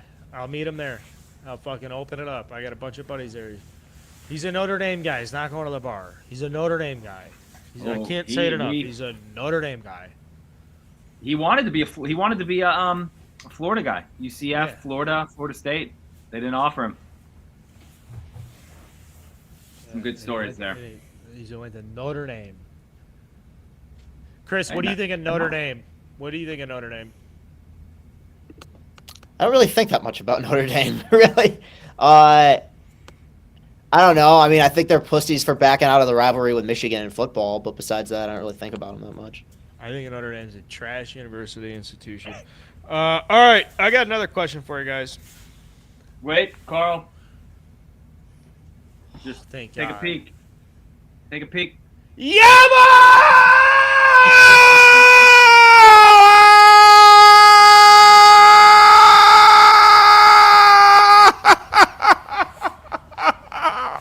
Hobbs, welcome to the stream, Editor-in-Chief. Editor-in-Chief. Editor-in-Chief says, can I come into the lobby on the fucking pitch? Oh, my God. What's it like? What's it That was like? a great at-bat. That was a great at-bat. Oh, my God. Has he ever hit a cheap home run? Like, what's his No, he shortest doesn't. career home run? 370? Oh, my God. Let's go. That was huge. That was sick. Huge. I meant to tweet God, this no, out. you I think- you fucked think- up. I fucked up. I always fuck this up. You think they send Ohtani out to the pen again now? They showed him warming up. He's out there, yeah. Oh, is he back out there? I missed that. Well, that's, again, legitimately terrifying. Hey, 73 watching's not too fucking shabby No, for we got it up streaming now. March, boys. Keep Not too Darvish fucking in. shabby. Keep this going. If Trey does this here, I mean, you just give him. You can't give him a key to the city. You give him a key to the country. I mean, Yeah, I you know. What do you do? Does he Make him president for a day. You know, you change the rules for being president, and you lower the age so he can become president. Yeah. Now here, this is it. I couldn't figure out how old he. 29. Not even. He's in the. Poke. All right, let me reel We us got in. you. Are we still? Something just happened? Mm-hmm. Base knock, baby. Poke. Attaboy. Poke. All right, so I appreciate the fact that that you guys are catering to the fact that I'm behind the schedule. So here's what I'm going to do. Who's ahead of schedule? Who's got it? Who got the poke first? It Hubs? seems like Hubs and I are on I the think same. it's Hubs, yeah. I Alright, got so- cable. All right, so Hubs. Hubs, look at me. Tapping you in. You are now running point on the action of the game. I've been running this, like, kind of the bullshit around, but, like, when something good happens, I need you to respond because we're already behind the scenes on the stream. Don't worry about my excitement. I signed away my life to be a fan a long time ago. I'm just here to fucking react and have a good time. Okay. And, like, I got my old lady picked up some Mexican earlier tonight. And I mean food, not like a Mexican guy or lady, but she picked up food for me. And then I'm plugged in, internet's rolling. So you when shit happens, I need you respond. Don't fucking hold it in just because I'm behind. I'm here. Same for all you motherfuckers, Alan. Hey, that Arizona Mexican food is legit though, right? So Oh. good. That's not great. Dude, it's so JT. fucking good. Something's not good. JT right in the infield. Come on, JT. What the fuck? It's all right. We got Seti Boy coming up. Is he going to do something, or I mean? Okay, well, I thought a he's gonna double do play something. was on the books there. Maybe be more specific when you get disappointed, because I'm sitting here thinking double play. All right, so we are going to reintroduce people. I'm going to reintroduce guys here. Make sure if you look at the screen, your faces are centered in the screen. So Hubs, right now, you're a little bit high, so I don't know how this is coming out on a fucking broadcast, but make sure your faces are centered in the screen. I've centered All right. myself. With us is, I'm joined by, I'll just make the introductions easy. Chris Castellani, Wild Thing. You know who the Wild Thing is. We got Hubs, the editor-in-chief of Barstool Sports, diehard legendary Yankees fan around here. We got RDT, been writing blogs on Barstool Sports while he's been working a full-time job since 2014. And we are also joined by Alan, the guy who writes a number of trivia questions Fucking for the Central dozen. Can't have Orioles on this team. Can't trust them. I just don't know what these games feel like. The guy can't have these guys on the team. All right, we got to get, I'm just we happy got to get, That an Mojo, outfielder let's from get a the ra- AL East still in this. what are we doing here? How about this? Damn. I'm going to go dark. I'm going to go 0 dark Carl. That's all right. Top of the lineup. Top. Back. Yeah, they'll have a Still shot. good. There'll be 9-1 and 2 coming up. It's going to be against Otani, Yeah, I feel it's destined that this ends with Otani. which is Don't get pretty him. sick. Hitting. Yeah. We're dark. Oh yeah, we are gonna get him versus Trout. That Can may be. everybody on the stream do something right now? Just wait, or do we wait till after this half inning to do something slightly different? When do we rally, and what do we rally with? We're at- I'm gonna eat a lot of candy. I'm just gonna slam candy. Andy, candy works. I like candy. Is Otani coming in to pitch? Yes, 100%. Let me see. What's the old saying? Do you let McNeil hit to lead off? Yes. Yeah. That's a good. That's yeah. You wouldn't send a Pete? I don't know. I off the top of my head, I don't know if they have No to bring Pete, in- no Pete down one. Just need a swing. Fuck yeah, I'd send Pete. Well, do we have? Off the top of my head, I can't think of the whole roster who's not playing right now. But do they have anyone else who would come in play infield? That's what I'm trying to think. That's I'm trying to think of the. Oh, well, you could always move Mookie to the infield and put an outfielder out there, right? You have Bobby Witt. Okay, so they have somebody. Worst case, Yeah. if they were to tie it, okay, I think they could send Pete up there. He's gonna try and hit it 6,000 feet. He's just gonna How about pretend like this? he's in a home run derby. I'd send How about anyone this? up over Goldschmidt. I don't know. How about what- this? How about this? I'm gonna lighten. I'm gonna lighten the mood. I'm gonna lighten the mood. Okay, guys. Same rules apply. If you're new to the chat, you get the first person to get this right. You get a jar of peppers. I'm gonna wait a little bit before commercial break. Shout out, dozen guys shows up. We gotta ask a couple questions. Well, that one's tough. This two-time All-Star outfielder with a 462 career home runs led the 2009 World Baseball Classic, and both walks and strikeouts were playing for Team USA. This two-time All-Star outfielder with 462 career home runs led the 2009 World Baseball Classic, and both walks and strikeouts while playing for Team USA. This two-time All-Star outfielder, 462 career home runs. 09 World Baseball Classic, led it in walks and strikeouts. Who is it? I have an idea, just because of the walks and the strikeout. Let's I find might out. actually be right.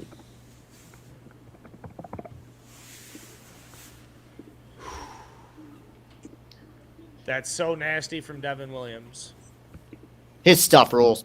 Yeah. I sat behind home plate when the Brewers played the Orioles last year, and watching him, like, number one, filthy, and then during the game it was just disgusting. Yeah. It was like a frisbee. Man, Murakami's. Gross. Hey, how about Murakami going upper deck right center? He has such a nice swing. It did not look. It still looked pretty striking out here, but he has such a nice swing. When you He got fooled very badly. Never mind. That was a filthy sequence. Devin Though. Williams. He has never really faced anyone like Devin Williams. No, that's 3 changeups. Yeah, why would you- airbender change. Why would you throw anything different when you see a bad swing? Yeah. I will say, I thought Masataka Yoshida stunk from what I heard about the bad contract. I haven't seen any of that in this tournament. he's going to terrify me all fucking year, all decade. Hey, can I get a Scott report real quick, Cash Line? Wild thing. Physically, what do we love about Yoshida? Power. No. Great upper physically. body. No. Yeah. No, what? You don't want to say butt cheeks? Oh, okay. You want to talk about his butt cheeks, Chris? No, but you're welcome to. You were the expert on it earlier.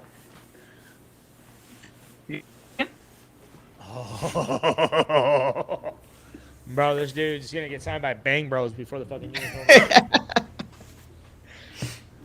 Was Devin Williams? Did he punch something here? Yeah, he broke his hand. Yeah. It wasn't. No, was it lat? No, it was the year they 2 years made ago? playoffs. It was 21. Yeah, when they were. Yeah. Yeah, that was the team. If they were ever going to win it, they would have done it with that team. I feel like. They had 4 hitters if they want to even think about winning. Yeah. And Yelich needs to find it again. Who's up next inning? 9-1-2. So we're gonna see Trout. The question is, Evo. do you throw Pete up there, hoping for one swing? In the Did ninth we answer spot. the question, by the way? Do you guys No. want to go around? I don't think we know what to do. I think with the lefty in No. McNeil, you keep McNeil up there and hope he gets on. Yeah. But I'm just saying they have the one swing power. It's always there. All right, so Tim Anderson's leading off. No, no. McNeil. He's No, out. they pinch hit for him earlier. It's Jeff McNeil. McNeil's in the game. That was a trick question. Devin Williams looks great. He Yeah. does look great. And would be awesome if he wanted to play for a different team other than just pitching. Keep in mind as you watch Devin Williams pitch that he was the fucking 8th inning guy for the Brewers. That's the 8th inning guy. Yeah. I mean, now he's obviously their. Now it's closing, but yeah, you know, they traded but- Hader. Okay.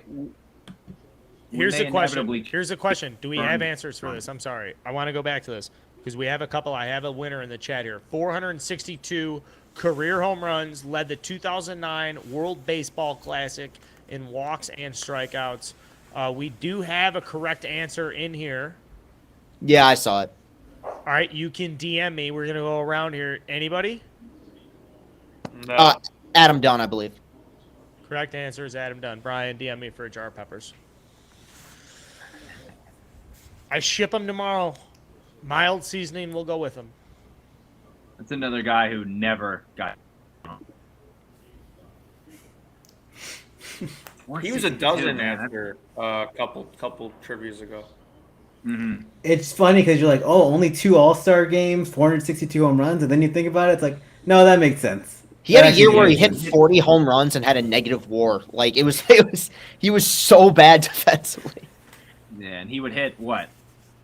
220. 220 if that, yeah.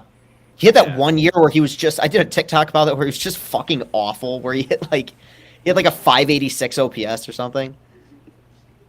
Yeah, you think at 180 like batting average, but like touching. Oh, I thought that was strike 3. I'm stupid.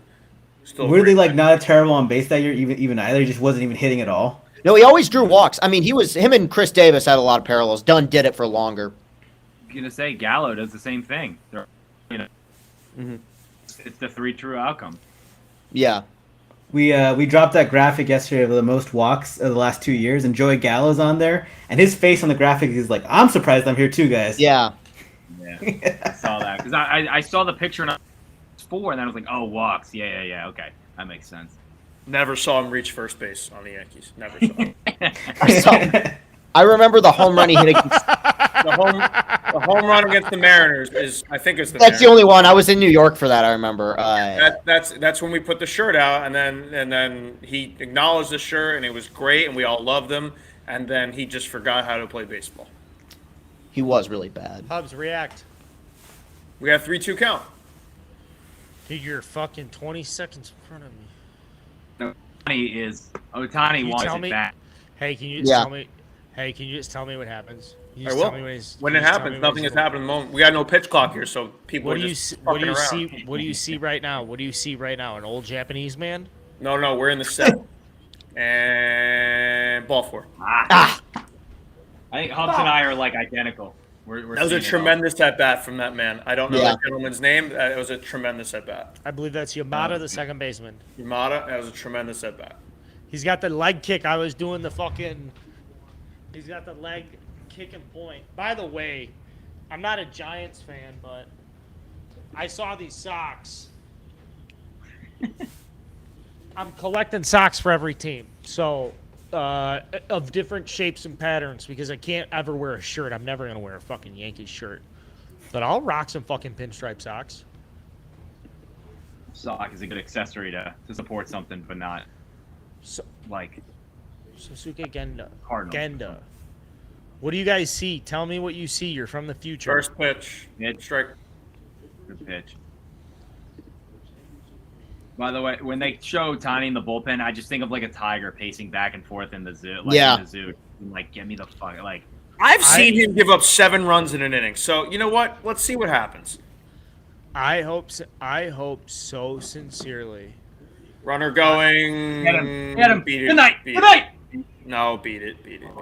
Oh, I thought he got. Good. It was a good Excuse tag. me. Good tag. Not there quite. So you got to hold him, man. Come on. This needs Man. to be a 3-2 game with Trout batting. The fact that JT Realmuto made that a fucking catch and throw situation Correct. Ridiculous. is like no one that'll be like, oh, I thought he was safe or out. It's like, dude, that guy just buried a changeup. He picked it and made a was Turner 1-9 getting pop out? time. Oh! Good tag by Turner too. Like, he literally got into a fucking catch and throw position, picked an airbender changeup and threw it onto the bat. Like, what? Man, that an was a a- perfect like, throw. This would be What- gut wrenching to allow this run. Yeah. Can't have it. They're not reviewing this, are they? I think don't they know. are. I gotta. Are they talking? They're No, doing, I think they're just talking. No review. Like, Good call. Good call on the no review. now By the I way, have a big problem with Trea Turner catching the ball in front of the bag. And if you're in the chat and you coach a team, you know what I'm talking about. Why do you catch a ball in front of the bag to Good bring it back? pitch. Great changeup again. This is disgusting. Has he ever thrown a bad changeup? Yeah, it's Yeah. one of the probably 5 best pitches in baseball. Come on. Hey, get this strike going. him out, show some emotion, and let's get the bats going. Yeah, All right, let's I fucking go. What's happening? want the Venezuela guy. I want a Jersey Open and like Well, I don't know if give me Devin Williams got something. that in his bag, but Get the guys going. good block. I'll let it go. Good block. We got Good a block, block. coming. Yep. Good block. Good block. Block in the dirt. Block. Good block. Block. Can't wait for you to see this block, Carl. It's just You'll a appreciate it. textbook block. I'm gonna jump out, jump back in, see if I catch up a little bit, just in case, like, you know, the fucking, you know how the Wi-Fi is. You're not going to see Yeah. the block. You know how it is in Scottsdale. Scott Wait, he's Phil. out, Hey, right? Did he? They just didn't get lie. out? That was a great No, block. 2-2 count. 2-2 count. Thank you very much, Ricky Garcia. I agree. You have to let the ball travel. Boom. You got Attaboy, it out? Nolan. Are we going? Let's go. Fly too. Attaboy, That's Nolan. a We fly, going. too. All right, we're getting some let's go out of Williams. Darvish I'll say came off down the bat, I thought maybe that found a shift hole or something. Didn't know who was over there, what positions. Nolan right there. He's always there. Who wants Nolan Arenado It's stories? flying down I the got line. him. Who wants He's- him? I got him. He's my favorite baseball player of all time, Carl. Is that a fact? Yeah. Okay. Nolan's 2 best friends from minor league. One of my best friends is one of Nolan's best friends from minor league baseball, and there's a circle. They go on golf trips and all that stuff together. We're gonna do something with him. Like, Oh, really? Sweet. Nolan's gonna be in your life. Well, he's a legendary figure who doesn't need media, so it may not be content related. It may just be a cup of coffee. That works. I'm not joking. I was like, hey, listen, here's the thing with Nolan. You can't put him out there.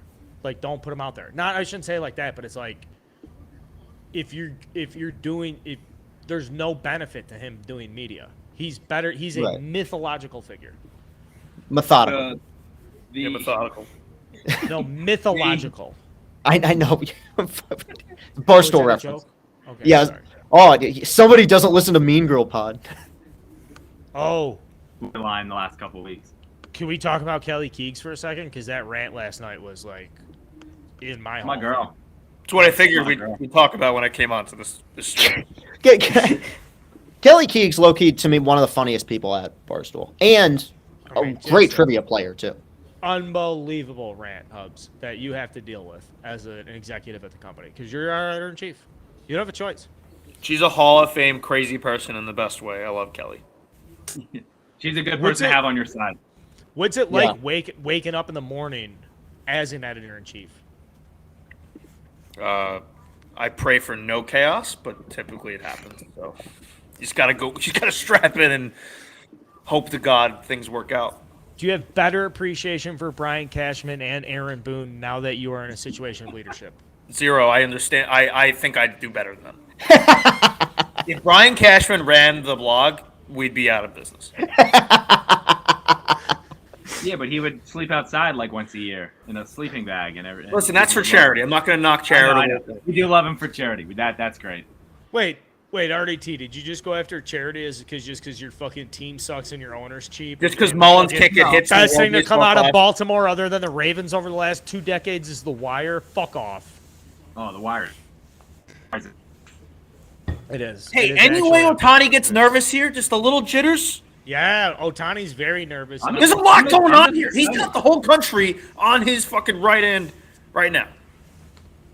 Just be a little nervous. And he's never played a pressure game in the majors either. Yeah, he's done it in Japan, but That's true. Yeah. they just ran the graphic. He's had one save in his life, and it was in Japan. Yeah. Looks like they're letting McNeil that. So. Yeah, he's hitting. I don't hate lefty against the righty. I don't mind it. Go for contact, get on base, make something happen. Yep. Again, especially with a guy like McNeil, I'm fine with that. Like, God, Ohtani's just been like for the moment all tournament. Yeah, it feels like it was set up for this. It's crazy that it comes down to that, and potentially Trout for the final out. well, Yeah. yeah. Don't want Again, that. you could not script something better. This is. What the I mean, fuck this you is guys amazing. talking about, you fucking douchebags? All right, let's get in a It's fucking dugout incredible together for a baseball. second. Everybody, let's get in a dugout together. Let's huddle up for a second. I didn't go in and put on a fucking college jersey so I could sit here and talk about how great Ohtani is. Now, right now, I need everyone to do something a little bit different. If it's turn a hat around, take a shoe off, take your belt off, yell at your old lady, put a dip in, do something different. Every person on the stream right now do it different. Everybody watching, everybody with me. We're in a dugout right now. We are on Team USA. I ain't sitting here to blow Shohei Ohtani. I need a runner on base so Mike Trout can end this fucking game and win a championship for our fucking country and fuck anybody in the way of that goddamn bullshit. Let's go Jeff fucking McNeil. Guy's name's Jeff McNeil. It doesn't get more American Irish than that. Let's fucking go Jeff. That's American. Let's go McNeil. Barstool Classic winner? Rip Didn't he foul. win a Barstool Classic? Rip foul. I think he did. Jeff McNeil? Yeah, I think he won a He Barstool. was in one. I don't know if he won. Give a fuck what classic Yeah. he's in. He's in the That was World a Baseball nice Classic. McNeil had a chance there. Ah! Rip the foul. That's not sorry. I'm not yelling at. Fuck. We're streaming. Come on, Jeff. Come on, Jeff. Do something here. Do something. Is that a new pitch for him, that sweeper pitch? I hope not. All right. I think it is. 101. Yeah. All right. he's just- Good eye.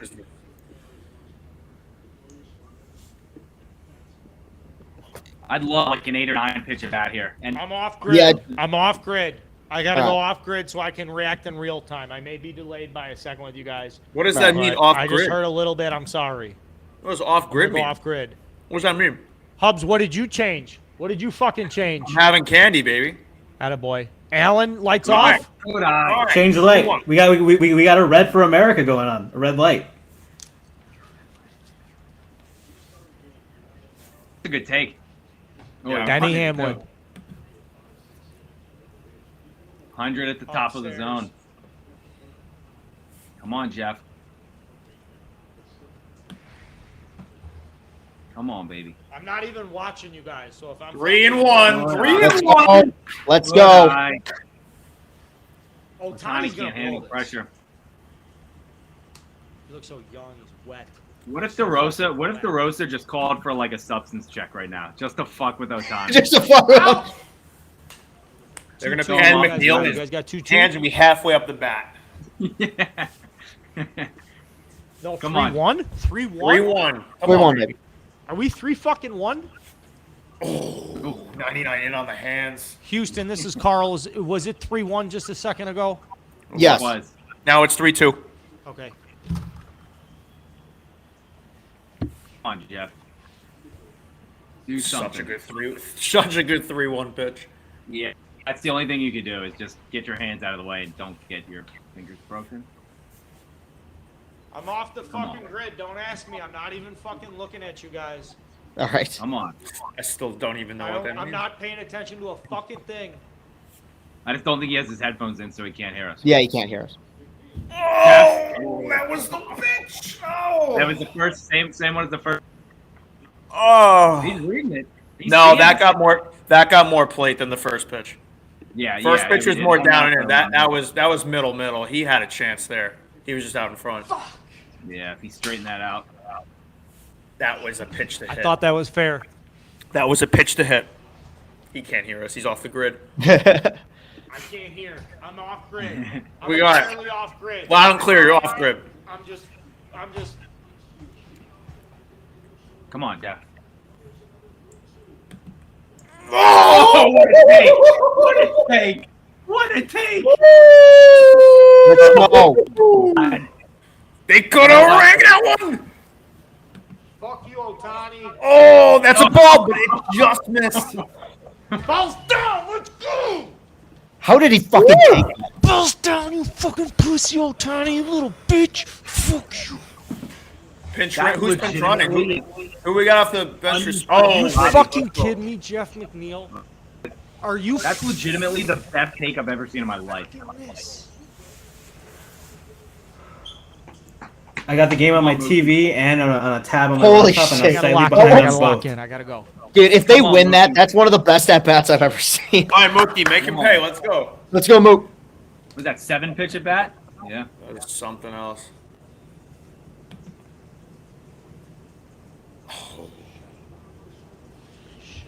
Come on, Mookie. It almost looked like a mini cross-up the way they caught it. He caught it like Yeah. there, right? So do you dare send Witt? No. Can't with Mookie up. Oh. Yeah, that's tough. Oh, should have fucking sent him! Oh, God damn it. that's brutal. Trout, you want to be the man? That Alan, is this all rests on you. brutal.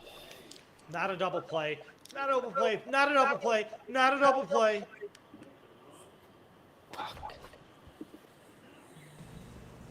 How many views would a run right now get in the Leave first for hour? 1 second for good luck guacamole. I mean, I got news for you already, T. If he strikes him out, the views will be there. I promise you. Oh, yes. Yeah, regardless, it'll I be have to big. say goodbye to the stream and watch it in real time. I'm sorry. Okay. I'll be right back. I'm watching in real time. You guys get mad. I'll be back in 1 second. Good eye. I have to watch my two children fight. It's actually set up for this. Hang a pitch. Hang one pitch. One pitch. Yeah, just no balls. You won't hang it, Ohtani. Hang one pitch. Oh my god. I mean, that's not hanging, but that's 100 middle. Yeah, 100 middle is not easy to hit, but Trout. Take this one in, man. This is an at bat you don't see every day. Ooh. This is just fucking cool. I think as a baseball fan. Ball. Nice. So hard to take that pitch, but my god. They've had some really impressive takes against them. I mean, Man, that's just. We live? We're live. God, imagine if they're on the same team. yeah, I know. You man. I got 2-1. I got 2-1. I got 2-1. 2-1. Where's he going? Mike. Let's fucking go! Oh my god! Oh. He's just saying, By the way, here I it hate fucking Japan is. hats. Hit it. Jesus. Oof. God, he's swinging out of his shoes too. I mean, put that picture of 100 miles an hour down Broadway on a stamp. I mean, Otani On shouldn't a throw a strike. stamp. Otani shouldn't throw a strike here. You going split? Yeah. Just They're going with that bender, maybe? Bender. Good. Anyway, Yeah, fastball 102. Jesus. 3-2. Who's third? It would be Nolan, yeah. I don't know. He was just behind DeRosa in the dugout. I don't know. Is it Goldie? Or would it be? Does it go Goldie in? Well, What a we gotta moment for this baseball. pitch to even get to that point. Just what a moment right Come here. on, baby. Oh, What a fucking pitch. Trout. Jesus. Trout. He's just so good at baseball. My God. That was a ballsy fucking pitch that he threw there. Oh my God.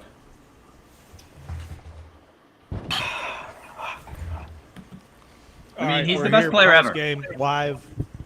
Phil tweeted out World Baseball Classic post games live. He's the best. He's the best baseball player ever. I'm saying Shut that up. right now. Shut up. We're not doing that. That 3-2 pitch was disgusting, dude. That was awesome. Yeah. I'm not calling him the best player of all time, guys. It won shit. Other than the World Baseball Classic. That pitch was 400, a home run, save. Now he's bowing. ridiculous. He just came out and looked that good. Yeah. Relief.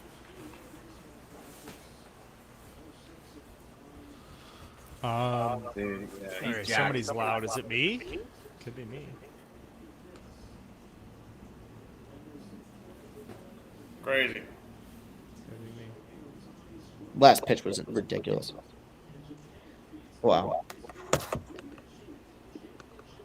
That, I feel like if those teams play 10 times, it's 5-5. Those are two really evenly matched teams. I'm almost Maybe we're done. going to Merrill Kelly start. I'm almost done, and we're gonna rip a post game here. We're gonna rip an organized post game here. I have a couple notes. We'll go through if you guys don't mind. And then my audio is coming in twice here. Is there anybody whose headphones are not in?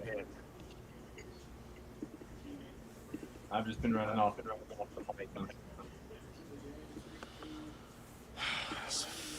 Fucking. I'm not rocking headphones. If you want me to jump out, I can jump out. I was gonna say. Do you have takes on the World Baseball Classic you want to offer up to people? We look way too much like the Yankees in the playoffs That's today. not what I meant. That's not what I meant. You know what? Actually, I know enough to be like, hey, dude, I want to thank Cubs, our editor-in-chief, for jumping in very much and giving us time. We're going to talk a lot about Yankees. We have an AL East preview. I appreciate you very much, brother. Thank you for everything, and we are going to talk very soon.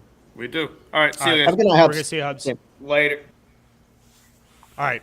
None of you guys are editors-in-chiefs, right? no. Negative.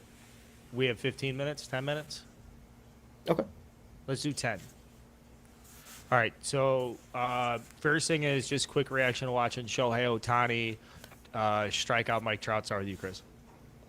Couldn't have written it any better. Unbelievable at bat. A game that lived up to the hype. A moment that lived up to the hype. And a final plate appearance that we'll be talking about forever. Just the best of the best, showing off the biggest stage. It was awesome.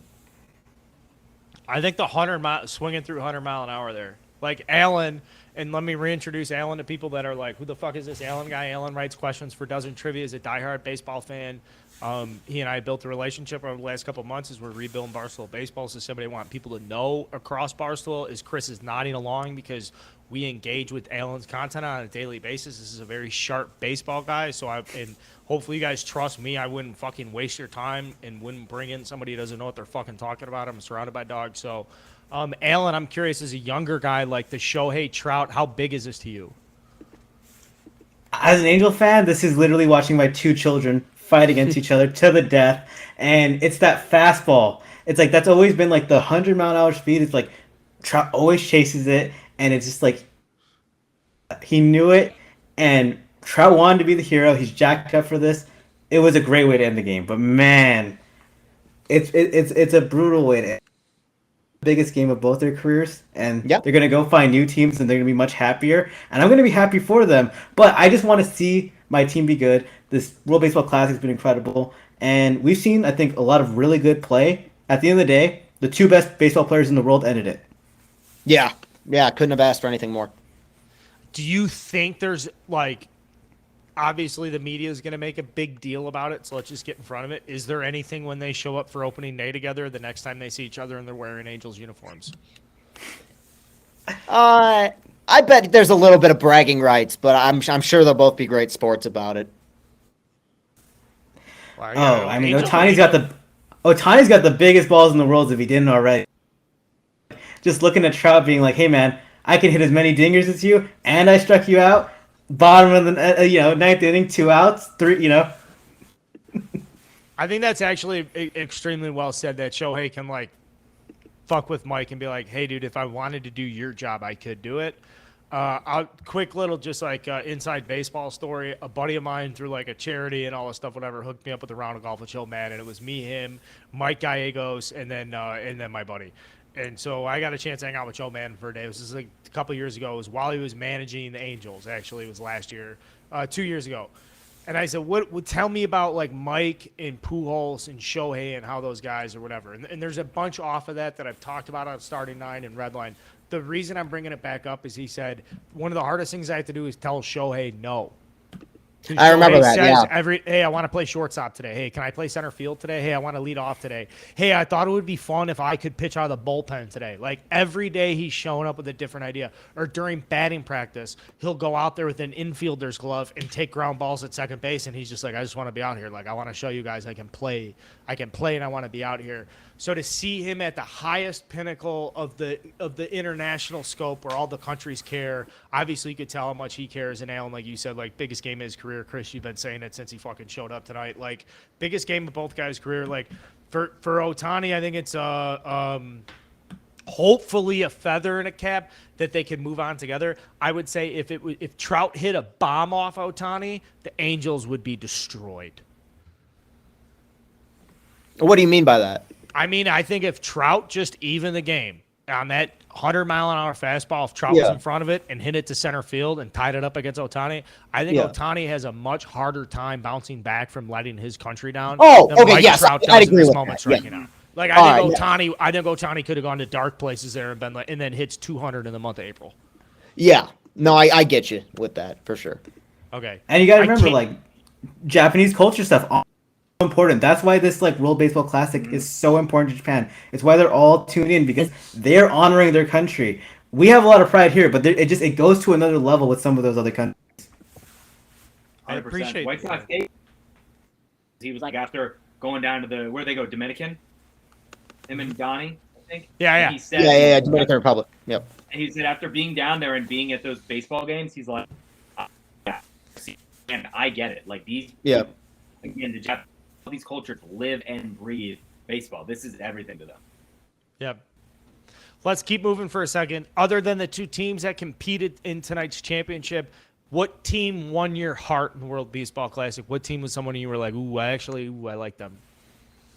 I mean, personal level, and there's a Barstool Baseball attachment to this. Italy was a lot of fun. That was cool seeing them make that run. I'm gonna go, but my official answer is actually Great Britain. Just there was something so charming about the fact that the uniforms looked like, I mean, they were carved out of somebody's underwear. I mean, they were like rags essentially, and the fact that I just generally find it a bit funny that Great Britain has a baseball team like that's, and they didn't play that horribly either. So they even won a game. So that was kind of a fun story to follow. What about you, RDT?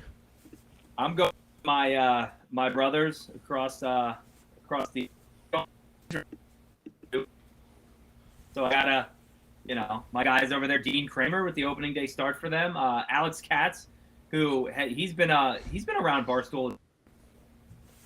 A couple other guys. He does some tweets and stuff for players too. But follow him on Instagram. He's a cool guy to watch.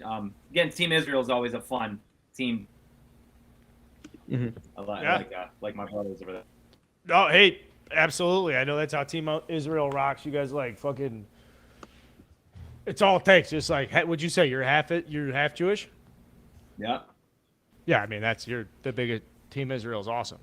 Like Sam Fold, was he the manager? I think you're right.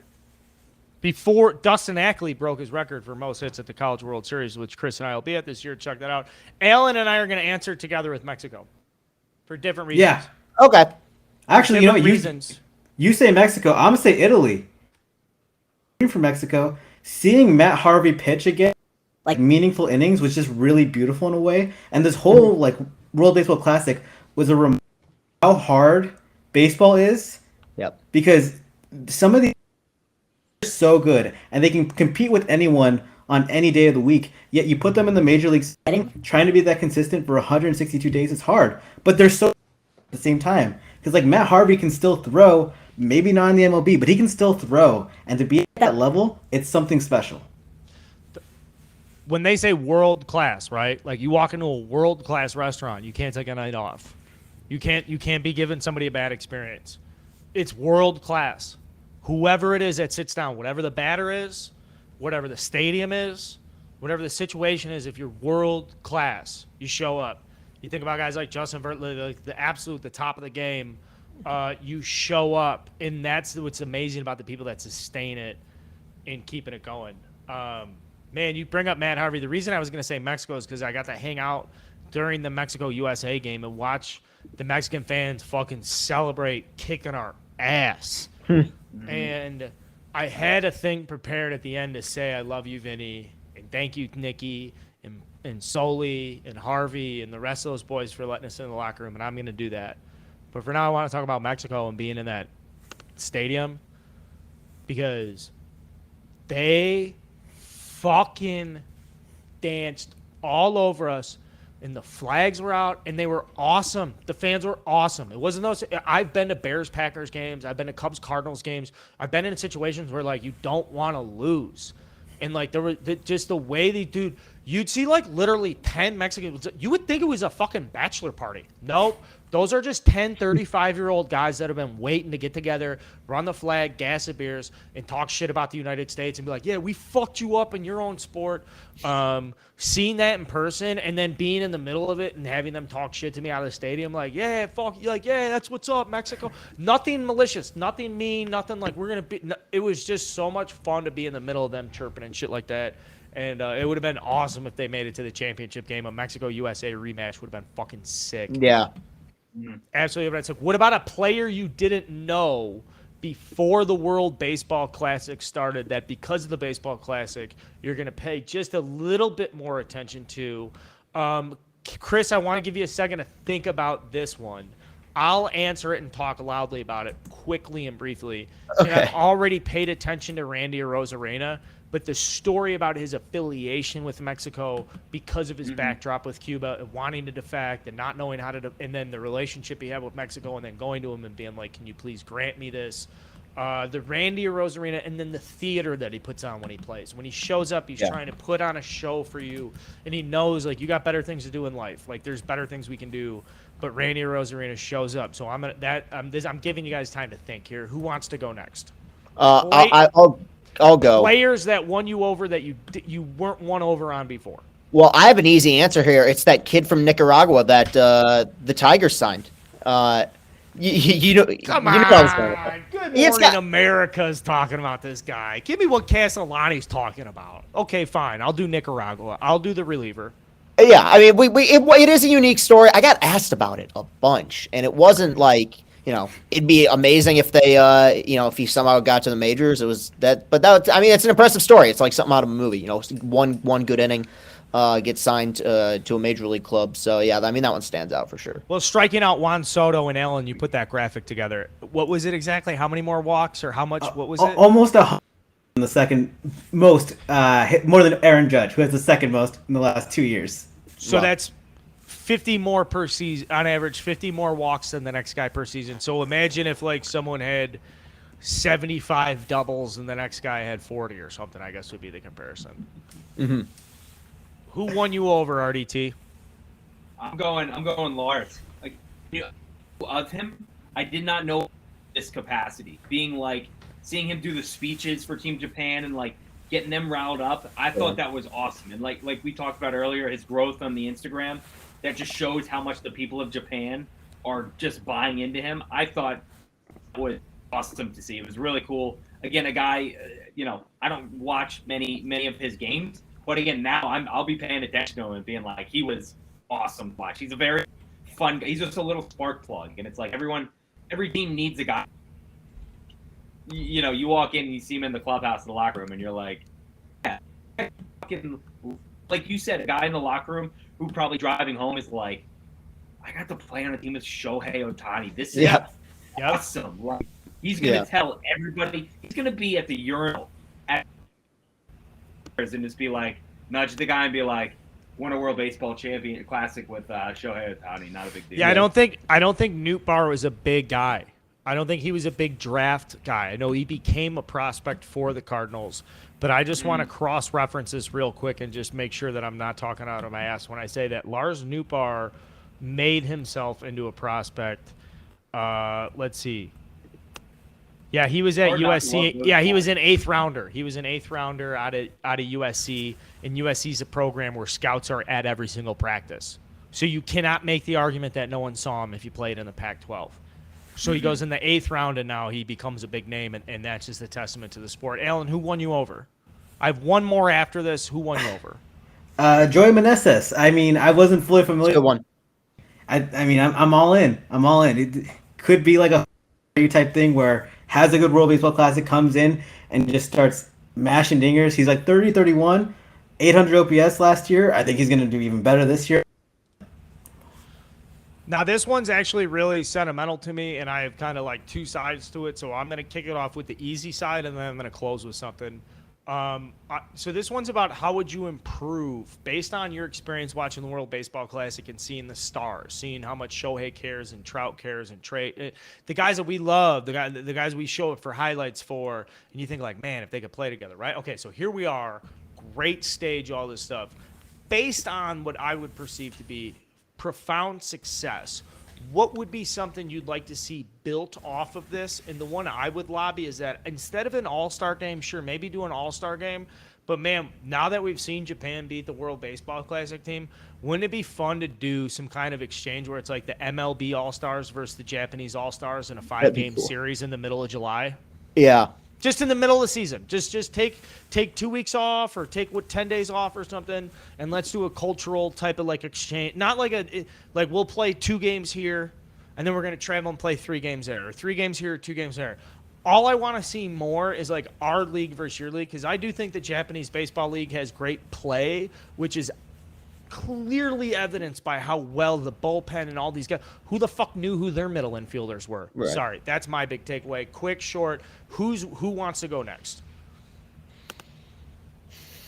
I mean, I'll kind of just follow up with you. Yeah, again, I like that idea. I know they've done. Remember, they did the home run derby, like the countries. It was in Pittsburgh. But I'm with you. I want something like international like this because it used to be like Japan was just a completely other league. You didn't know who was really coming over. The last couple of years, we're seeing more and more and more guys post and come over. And not just come over, they're dominating. Like, they're playing very well. And like you said, they have talented guys. Their team are just, again, something like extended break, and you can do that. I don't know what teams would do bitch about it because they're pitchers and all this blah blah blah and the rest, but I think it's a great idea. I would love to see against friends be like, wait 3 years, like 3 more years, right? Something like this. I want it now. I want to play them again.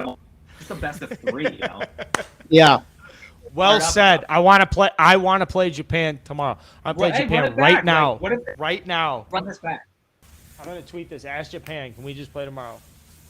Yeah. Alan, Hey, come the on, you flights got to back have something. tomorrow. You're a smart Yeah, kid. no. What do you got cooking for me?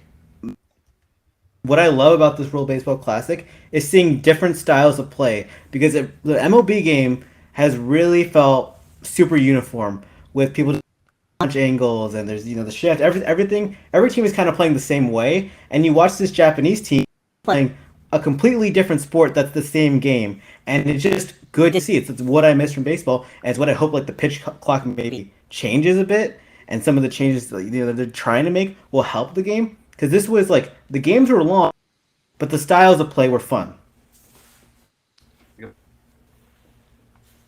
You're teeing me up, Chris. What's that? I want you. Oh, you want my? Oh, I want you, but I want to thank Alan for teeing me up, because at some point I'm going to say, Alan, you made a great point, but I won't do it until I want to know what you think, Chris. okay. I like what you guys said. I'd make the finals best 2 out of 3. I think that would make it better. I think that would be more competitive. I think it'd be more fair. And like, I mean, I do understand single elimination. Everything's like a game 7, but I think there's a massive discrepancy between the caliber of baseball you see in pool play and the caliber of baseball you see once you get to the quarterfinals. I think any chance to get more games between the final 8 teams is a good idea. Now, that's actually, thank you. That's a phenomenal point. I would suggest, is there a baseball, and this is like going to sound juvenile, but like, is there a baseball stadium in Hawaii that could host like the quarter semifinals to make it shared time zones or something? Or do we fuck with the time zones too much? Or does somebody get rights to host it next year? Are we selfish that they were in Miami? I think what was fucked up is that you had teams play in sites. So, like, the fact that, like, a team played in Taiwan and then had to travel to Tokyo to play in a quarterfinal to then qualify for a semifinal, which was, on the other side of the country. If you could do quarter, semis, and finals in the same location where you do pool play, take a week off or something, I will say I think it's good for baseball. And I think a lot of these players have not bad experiences, but a lot of the players that are competing at a high level in the World Baseball Classic are over spring training. They've earned spots. They know what they don't fucking tell me fucking my 3 plate appearances against the Astros on a random Tuesday are going to impact how I play in my contract status. And this is where I wanted to end with this. I've had tremendous experiences in baseball meeting people in the exposure of like, I wonder what it's like to be at the big league level. And there's been a lot of great things. And I'm excited to share these great things with you guys while we get it going with the Barstool Baseball brand. I'll say the one negative thing, the one thing that's really just like, you fucking assholes, and this applies to most baseball players in Major League Baseball. End of the day, they will never care the way we do. When they're done, they hang the uniform up, they leave. They're like, what? Like, I remember having these conversations with multiple. I'll never hang the Cubs jersey up. It's fucking, I put it on every day.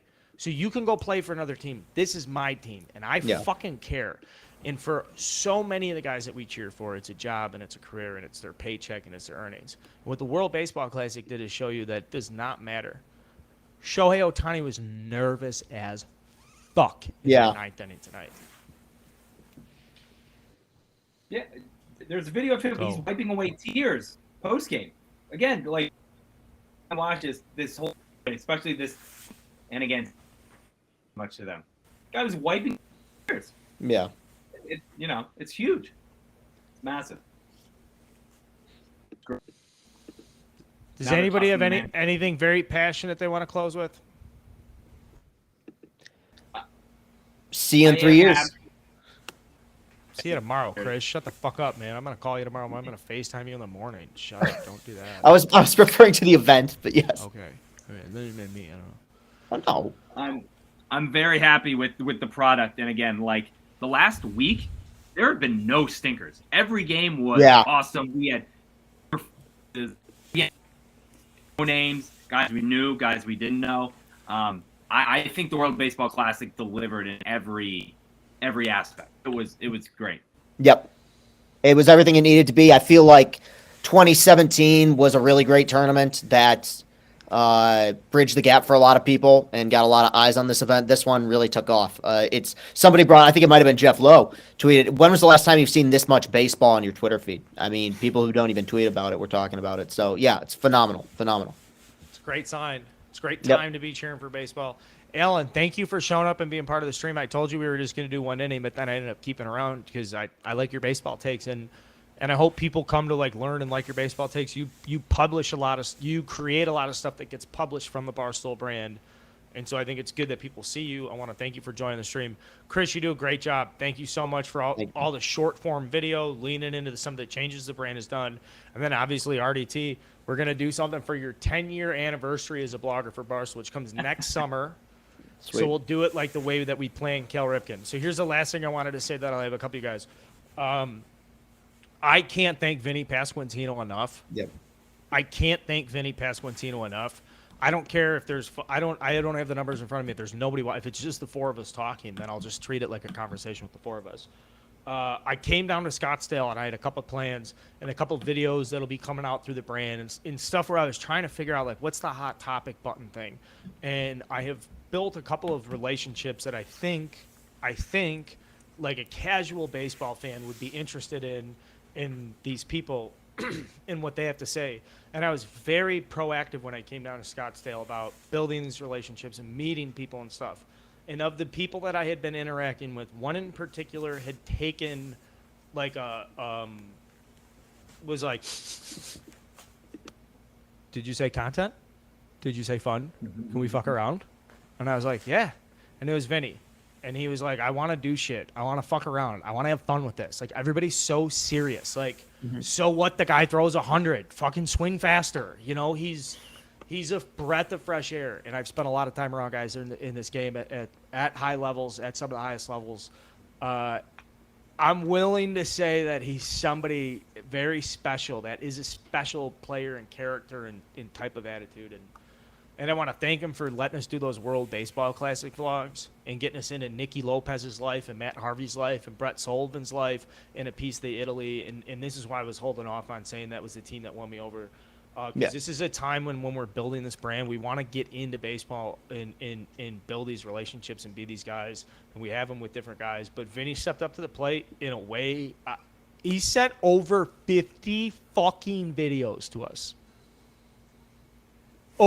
This dude's playing against Cuba in the clubhouse, being like, "Hey Carl, update. What's up, Barstool Baseball? We're about to play Cuba. I'm a little nervous." But like, we don't get to this point if we're not willing to sit here for 5 hours and do a fucking stream. So I want to thank you guys too. Thank everybody that's been involved in this. All this bullshit. I'll get emotional later, but this sport, it does something to me different. So thanks for showing up, guys. Thanks to Vinny Pasquantino.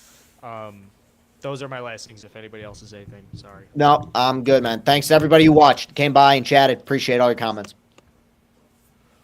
We'll be back soon. We got video content previews coming. We've been waiting for the World Baseball Classic to drop. Opening day is a week from now. Again, I'm going to publish a blog again. Chris Castellani, rising superstar. RDT works a full-time job, then shows up for Barstool at the end of the day. And Alan, one of the masterminds behind one of the greatest programs in the history of Barstool Sports. Thank you guys so much for spending the time with us tonight on the World Baseball Classic Final. This is Barstool Baseball YouTube. I am Carl. Please subscribe to your stuff. Otherwise, I'm out of a job, and you'll be hearing me talking about subscribing to something else. So it's either this fucking channel